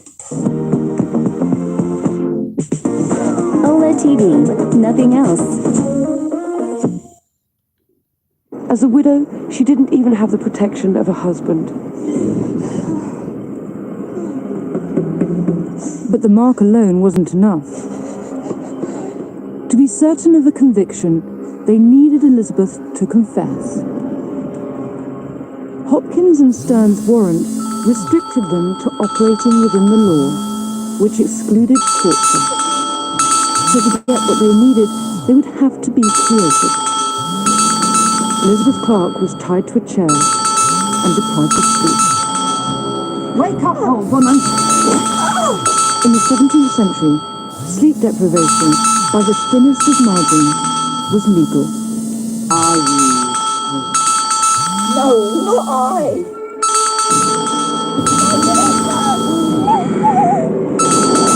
Hopkins henchmen worked on Elizabeth in shifts, keeping her awake for 3 days and nights.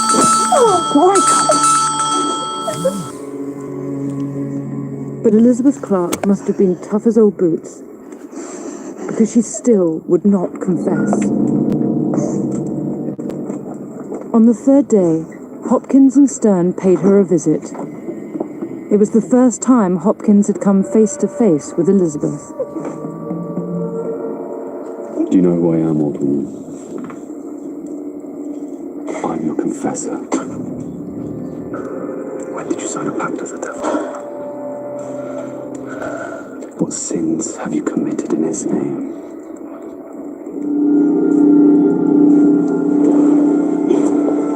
Continue.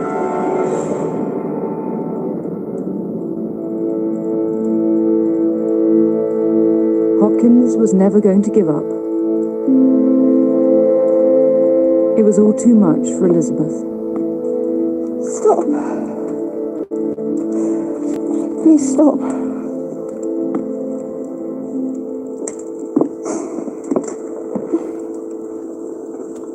Talk then, old woman. In what form did the devil come to you? He was a tall, proper, black-haired gentleman. A properer man than you yourself. Come to me 3 or 4 times in a week. To my bedchamber. And go to bed with me. I never deny it.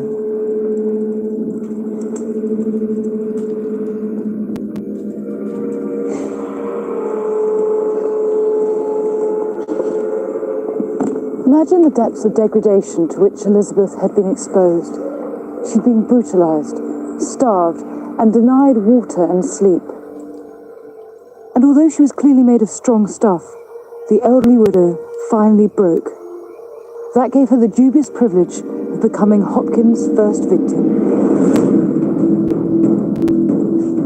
And what Elizabeth did next doomed many more victims to follow her. She said that she was part of a coven. There were more witches out there for Hopkins to hunt down.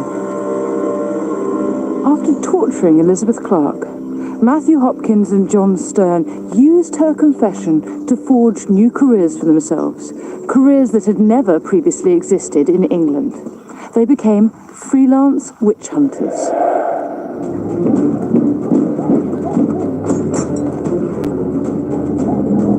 Hopkins and Stern used the Manningtree warrant to begin hunting down the people Elizabeth Clark had named. Elizabeth was arrested in March. 6 more arrests followed in April. By June, as Hopkins and Stern hit their stride, the number had swollen to at least 30.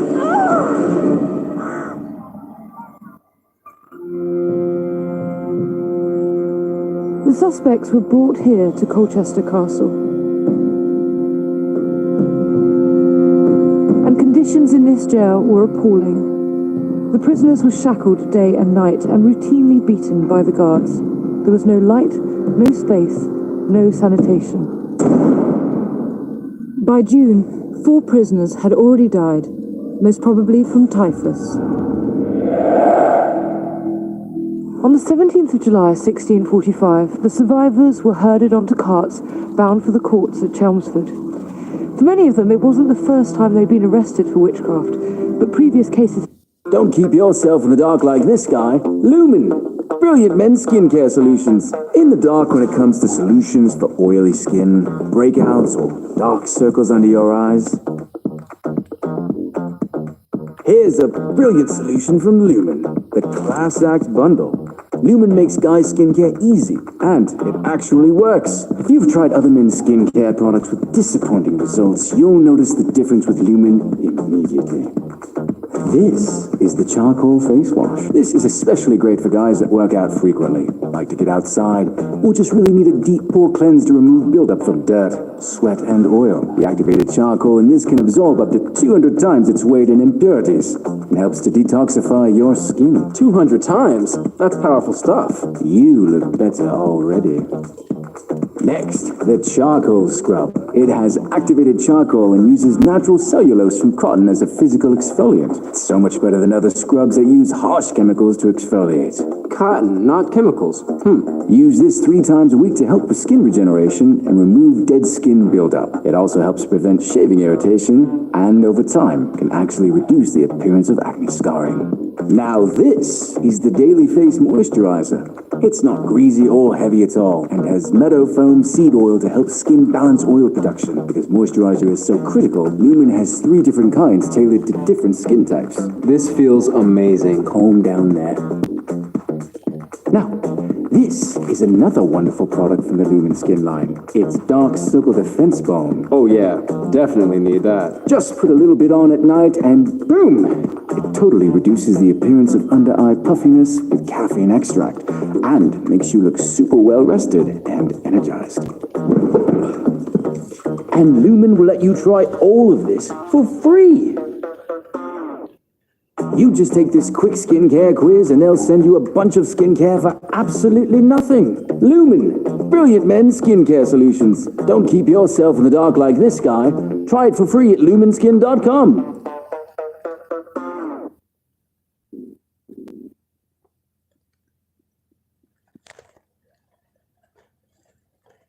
One simple but brilliant trick to heat your home in 90 seconds and save thousands of dollars on your heating bill this winter. This genius way to heat any room for almost zero cost is taking over the market like crazy in the US. An ingenious college kid from Fairbanks, Alaska, just destroyed the billion-dollar heating industry by building a device that can heat any room 90% cheaper than traditional heating methods. Martin designed the invention after budget cuts left his school with a broken heating system in freezing cold winters. He and his fellow classmates had to study for their exams in 55-degree temperatures. And when their plea for a new heating system fell on deaf ears, Martin decided to take matters into his own hands. Blessed with a gift for engineering and a desire to help his classmates, he was able to reverse engineer common air heater units. Using the Joule-Thomson physics principle that powers all major types of heating systems, he built a one-of-a-kind device that creates a perpetual heating loop, recycling the heat that's generated so that none of it goes to waste. He brought the super cool gadget to school, and the results were incredible. Under controlled testing, temperatures in the bitterly cold classrooms rose from 55 to 75 degrees in just 2 minutes while using 90% less energy than regular heating systems. After word got out about what he'd made, investors quickly lined up. He was told by his professor that he would go down in history, but when a heating company approached offering millions for the rights, Martin flat out refused and was expelled 3 days later. It was then he realized how big an impact his device could have.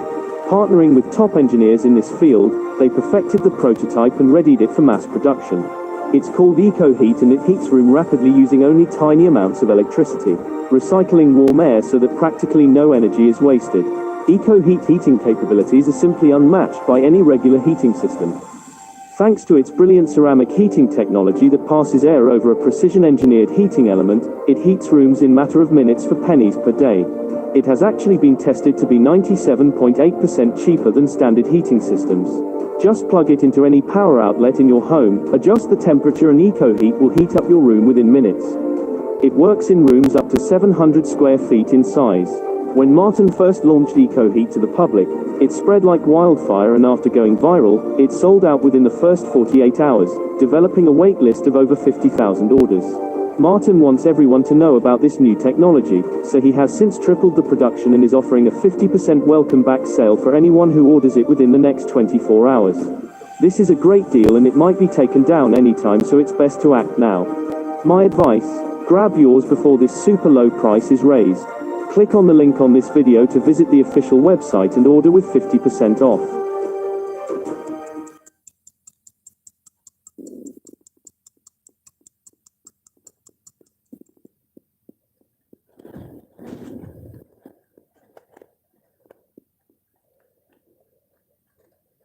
For witchcraft, but previous cases had been dismissed for lack of evidence. Perhaps they expected the same result this time. If so, they reckoned without Matthew Hopkins' zeal. He was determined to rid the world of Satan's agents. Elizabeth Clark was tried with the first group of suspects. Hopkins recorded the details of the case himself. How do you bleed? I am innocent. The court was in uproar. Silence! At the back, spectators heckled and hissed from the gallery, and the judge intervened whenever he saw fit. Then, into the chaos of the courtroom, stepped Matthew Hopkins.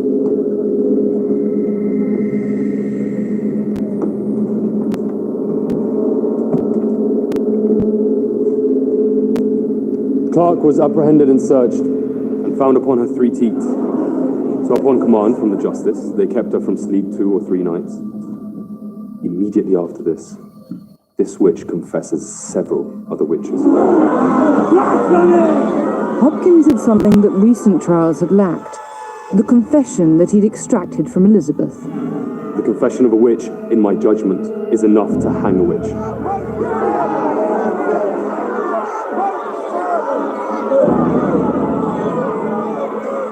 And Hopkins had a secret weapon to convict the rest of the coven. Her name was Rebecca West.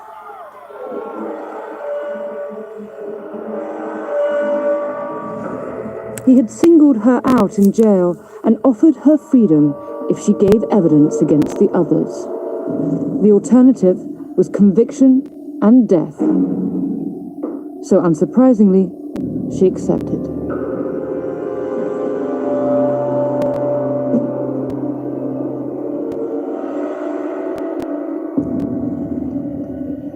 We came to the house where there were 5 witches. They commanded their spirits, some to kill a man's horse, some to lame a cow, lame a child.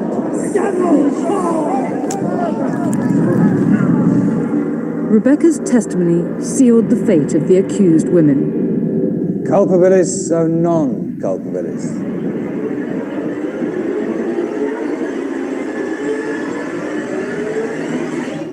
Culpabilis!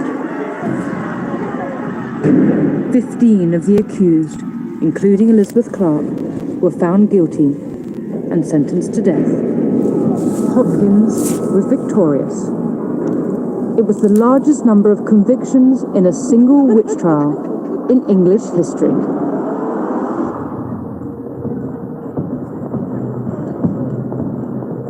On Friday the 18th of July, Elizabeth Clark, together with 14 other condemned women, was brought here to where the gallows stood in Chelmsford Market Square. No! I didn't do anything! I didn't do it! I didn't do it! Elizabeth Clark had to be helped up to have the noose put round her neck. Because, of course, she only had one leg.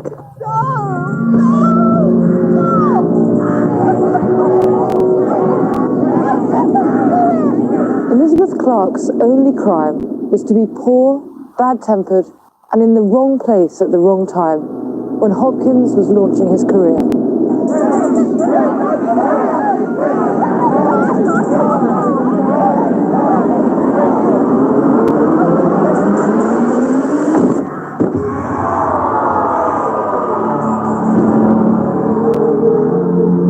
Execution was by the short drop. The victims died slowly of strangulation.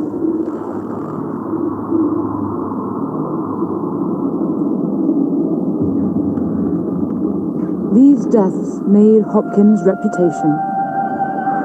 He used this to transform himself into something new and terrifying. Hopkins gave himself a grand new title, Witchfinder General. He became unrecognizable from the man who had stood quietly at the back of the meeting room in Manningtree. This is a contemporary portrait of Hopkins. Notice what he's wearing. He's got a high-crowned hat, boots, spurs, and he's carrying a staff.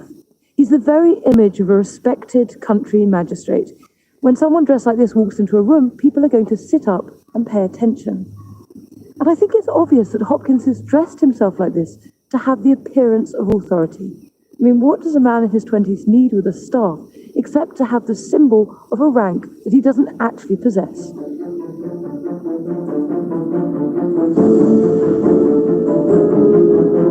In just 4 short months, Hopkins had become one of the most feared men in Eastern England.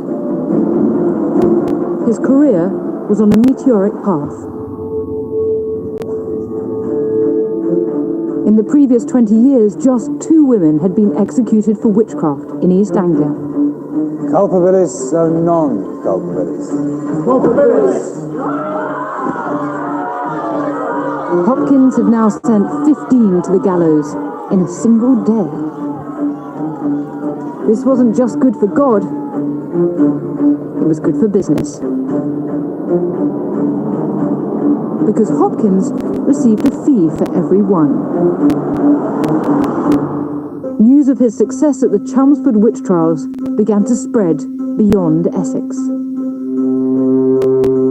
This is All Saints' Church in Brandeston, Suffolk. In 1645, the parishioners here published a pamphlet that accused a local man of witchcraft. Hopkins offered to help expose the witch, but he had absolutely no legal right to do so. Hopkins' original permission came from 2 magistrates in Essex, which meant he actually didn't have legal authority to operate in other counties, such as Suffolk. But Hopkins was clearly feeling very confident. And why not? Not only did he genuinely think that he was doing God's work, but also in the chaos of civil war, who exactly was going to stop him? This wasn't the only sign of Hopkins' growing confidence, because the witch he went after in Suffolk wasn't some poor, unloved, one-legged old crone. It was an ordained clergyman. Hello? Is there somebody there? Reverend John Lowes had been the vicar at Brandeston for over 40 years. Hello? But he was so disliked that his parishioners described him as naught but a foul witch.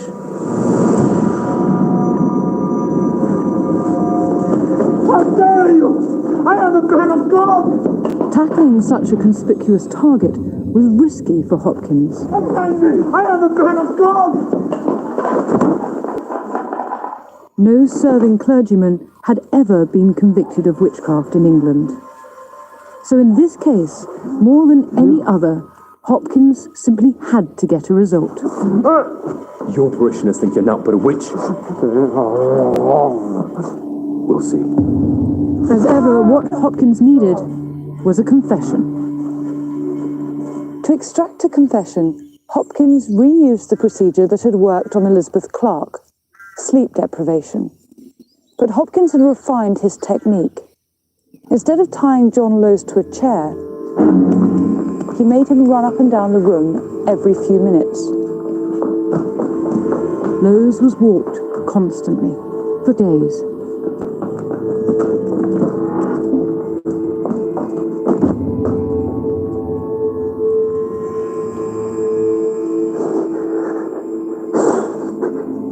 When did you make the pact with the devil?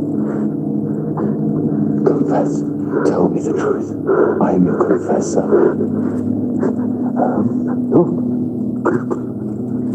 Hopkins had successfully used sleep deprivation many times to get a confession. It was the most extreme technique he could legally apply.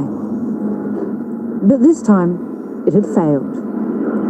Hopkins' new career was under threat.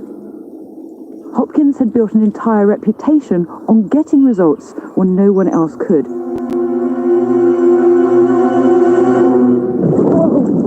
So he took a momentous step. In order to get the results he wanted, he would break the law of the land. After all, in his mind, he was doing God's work.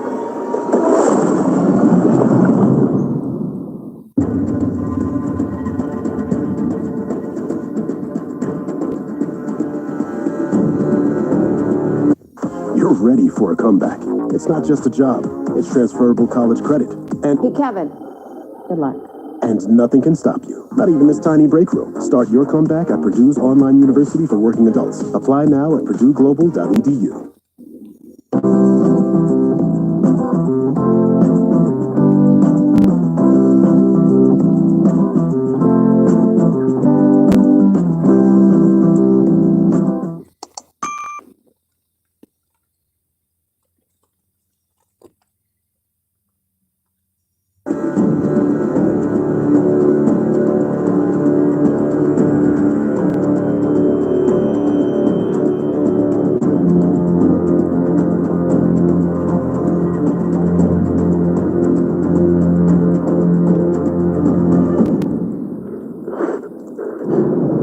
Hopkins had a problem. He could not get Vicar John Lowes to confess to witchcraft.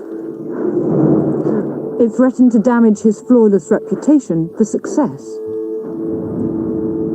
To win, Hopkins would now do absolutely anything, including breaking the law. On a freezing day in the winter of 1645, Hopkins' men dragged Vicar John Lowes, half-naked and terrified, here to the moat at Framlingham Castle.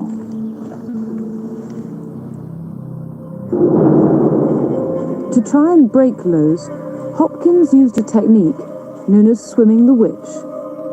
It became highly recommended. James I had written about it in his book Demonology. He said that by accepting the devil, the witch rejected the sacred waters of baptism, and as a result, the water would reject the witch's body, and he or she would float. If the suspect floated, he was a witch and should be executed. But if the suspect hadn't rejected the waters of baptism, then he would sink as the waters embraced him, and he was proved innocent. Of course, there was also a great chance that he would drown. So by the time he arrived here, sink or swim, John Lowes was a dead man. Whatever James I may have said about this test, it was considered torture, and therefore highly illegal. But Hopkins believed he could get away with it, as long as it got results. This decision would come back to haunt him.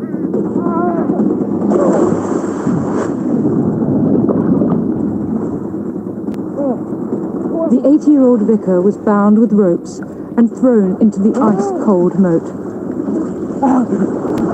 Face down, partially drowning, it must have been a terrifying ordeal.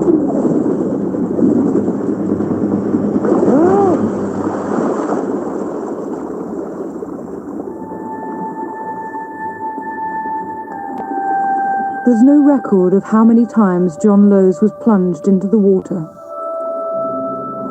All we do know is the torture finally broke him. I don't want to confess. My imps killed cattle and sank ships. Hopkins was victorious. But there was one thing Lowes would not admit. I never made contact with the devil. Oh, my familiar tried to persuade me to do so.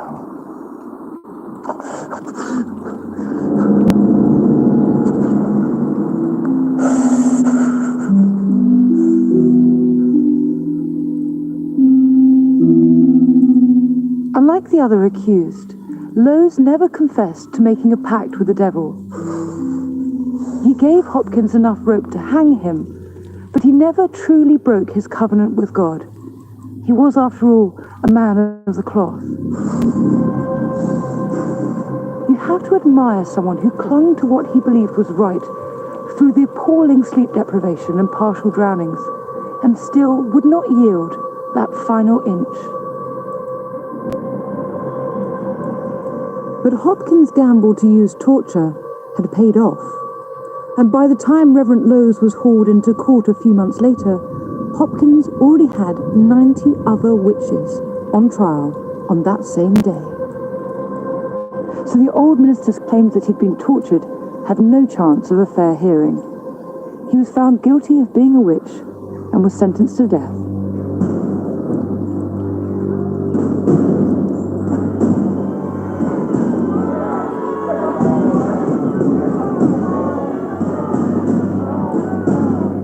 In the summer of 1645, as Reverend John Lowes stood at the gallows, awaiting his death, he read his own funeral service. I am the resurrection. Prepárate para los Black Friday deals de Walmart. Llévate este set de Barbie por $12.97, estos audífonos Cold Candy por $49 y muchísimas más ofertas increíbles. Todo comienza online el miércoles. Compra los Black Friday deals de Walmart.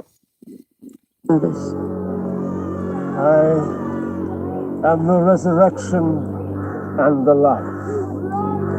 He who believeth in me, yea, though he were dead, yet he shall live. He had asked to do it himself. He probably didn't trust the ungodly people around him. And who could blame him?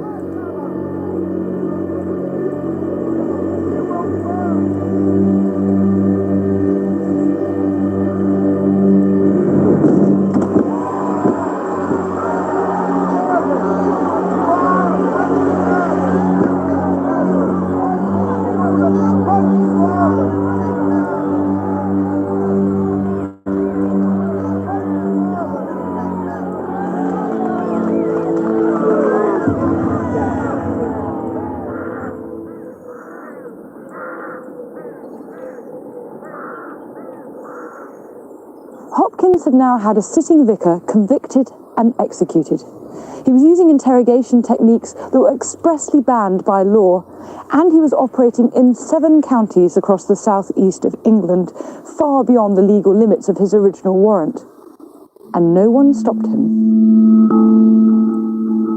And I suspect there's a good reason for that. What's really interesting about his success is that although Hopkins called himself a witch finder, he didn't actually have to find a single witch. Locals were doing all that for him. Look at Elizabeth Clark. The local community essentially offered her up on a plate. She was bad-tempered and poor, a charity case who was a drain on village resources, and all she offered in return was cursing and swearing. And John Lowe's parishioners hated him so much they published a pamphlet denouncing him as a witch. How much easier life would be if people like that simply disappeared. It's hard to avoid the conclusion that towns and villages were using the witch hunts as a form of social cleansing, and Matthew Hopkins was simply the well-paid instrument of their will.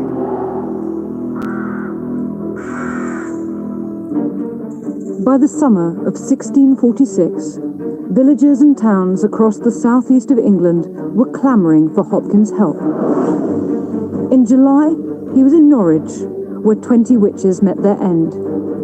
In September, he was in Yarmouth, where 11 more were tried. Hopkins scored more successes at Yoxford, Westleton and Great Glenham. At its widest, his territory now spanned 300 miles. Hopkins was now overseeing hundreds of interrogations and attending countless trials, and he was receiving a fee for every one. But this success was storing up trouble for the witchfinder.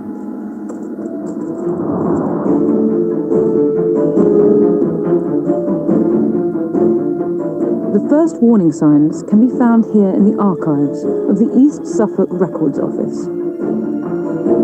These are accounting ledgers from 1645 and 1646. They detail payments made to Hopkins. In King's Lynn, they paid £15 to Mr. Hopkins for interrogating suspected witches, and a few weeks later they give him another £3 for acting as a witness. In Aldeburgh, we have him paid on a regular basis. So we have here on the 8th of September to Mr. Hopkins a gratuity for being in town for finding out witches of £2. He's paid the same amount on the 20th of December and again on the 7th of January. And here in Stowmarket, we have that he's paid £23 in the spring of 1646. Matthew Hopkins may have started out doing God's work, but he had turned it into a very lucrative business. And the Witchfinder General's fee wasn't the only cost. These accounts from Aldeburgh tell us how much it cost to execute a witch. So this reference here says, to William Daniel for the gallows and setting them up, £1, and for Henry Lawrence the roper for 7 halters and for making the knots, 8 shillings. We've got a cost here for the sundry men for watching days and nights over the witches, 13 shillings and 10pence. In total, it adds up to something like £40, which would have been 1/7 of the town's yearly income. And to pay it, the town had to raise a massive additional tax. And it seems that this was a pattern that was repeated wherever Hopkins went. In short, Matthew Hopkins, Witchfinder General, was starting to hit people where it mattered, in their pockets. Matthew Hopkins' reign of terror was about to come crashing down around him.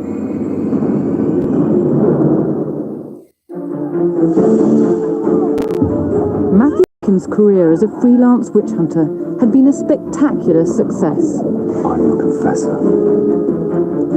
In just 2 years, he'd been responsible for the torture and execution of hundreds of accused witches. But this success would ultimately bring him down.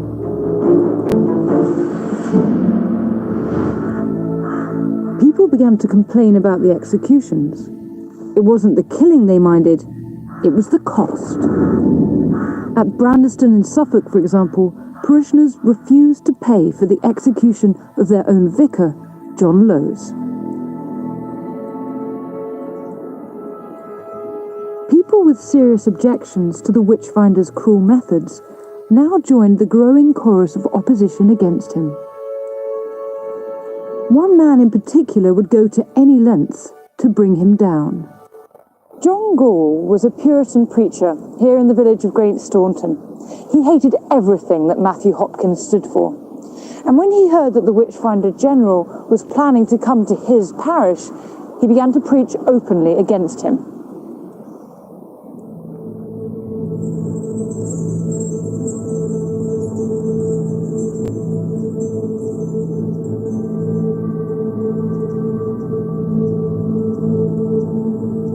The office of Witchfinder is exceedingly doubtful. A trade that was not taken up in England till this time. It was risky for a lowly priest to take on the superstar status of Hopkins, but Gore was too angry to care. Before he discovers one, He accused Hopkins of incompetence and self-interest. Hopkins' response to Gore's sermons was to go on the attack. He wrote to one of Gore's parishioners, warning of the consequences of disagreeing with him on the matter of witches. He writes, "I have known a minister in Suffolk preach as much against their discovery in a pulpit and forced to recant it in the same place." This letter was a thinly veiled threat. He was reminding Reverend Gore that he'd already sent one vicar, John Lowes, to the gallows. He could easily do it again. But Hopkins was being overconfident. Gore wasn't intimidated. Instead, he went public. This is a copy of the book that John Gore wrote. It's called Select Cases of Conscience Touching Witches and Witchcraft. And in it, he says that Hopkins is just choosing easy targets. He says, every old woman with a wrinkled face, a furrowed brow, a hairy lip, a gobber tooth, a squint eye, a squeaking voice, or a scolding tongue, and a dog or cat by her side, is not only suspected, but pronounced for a witch. Gore went on to say that Hopkins had lucratory skill, which is to say the whole thing was a money-making scheme, that the Witchfinder had no special skill or ability, and was a job that Hopkins had simply invented. It was a pretty damning attack. When Gore's book was published, it caught the attention of a group of influential Norfolk gentlemen. When they read it, they were outraged. In spring 1647, they went into open court in Norwich to present their objections to visiting Westminster judges. Hopkins' abusive techniques and his cavalier attitude to the law would be his undoing. They must be tortured.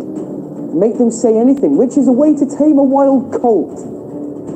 Besides this unnatural watching, they were extraordinarily warped till their feet were blistered, and so through that cruelty, forced to confess.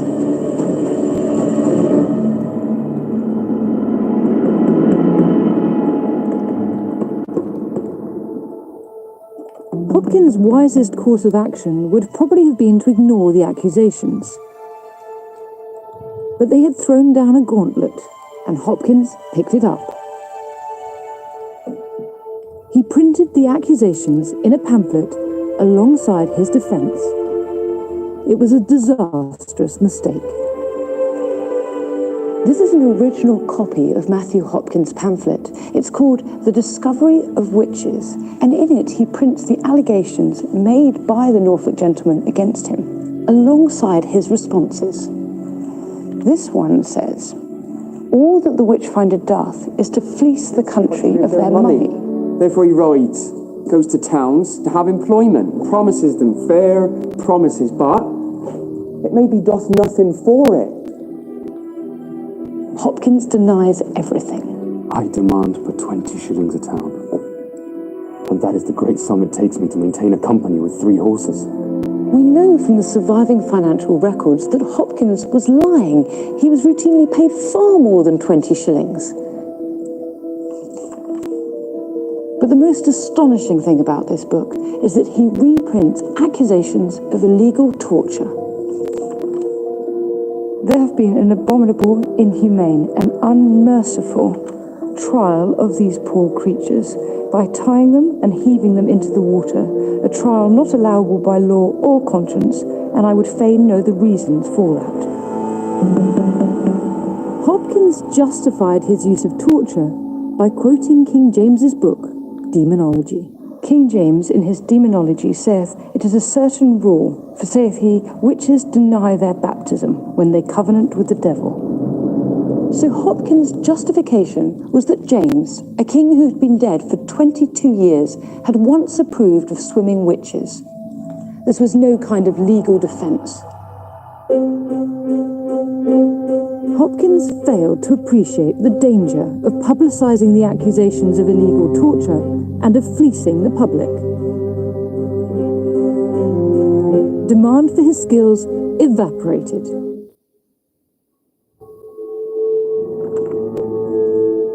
The Witchfinder General had hunted his last witch. We'll never know if Hopkins would have ended up in court for breaking the law, because fate intervened first.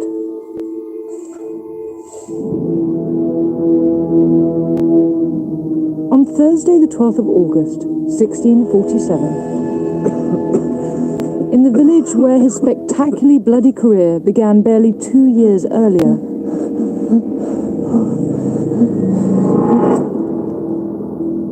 Hopkins died. Most probably of tuberculosis.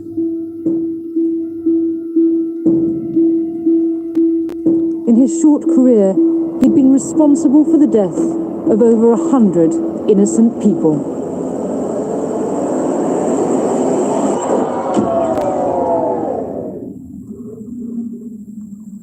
Perhaps Hopkins truly believed he was doing God's work, but he was also a ruthless opportunist who used the persecution, suffering, and death of innocent people to make his name and fortune. The hatred and hysterical fear of witches that he kindled was not easily extinguished. Over the next 100 years, more than 500 innocent people were arrested, tried, and hanged in the British Isles as witches.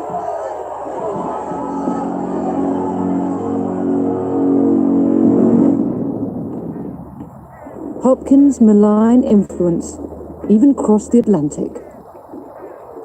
A trial 45 years after his death advocated the course that hath been taken in England for the discovery of witches.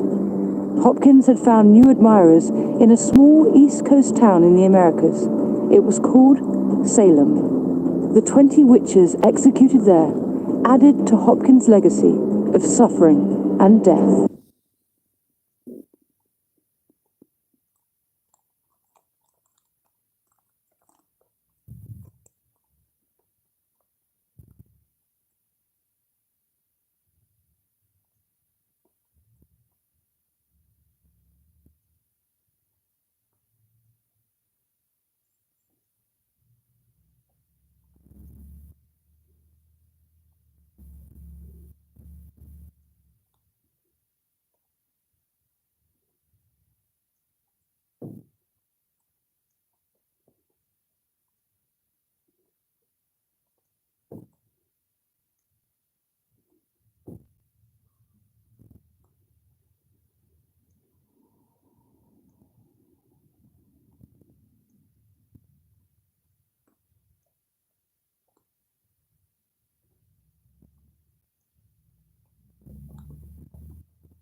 Uh.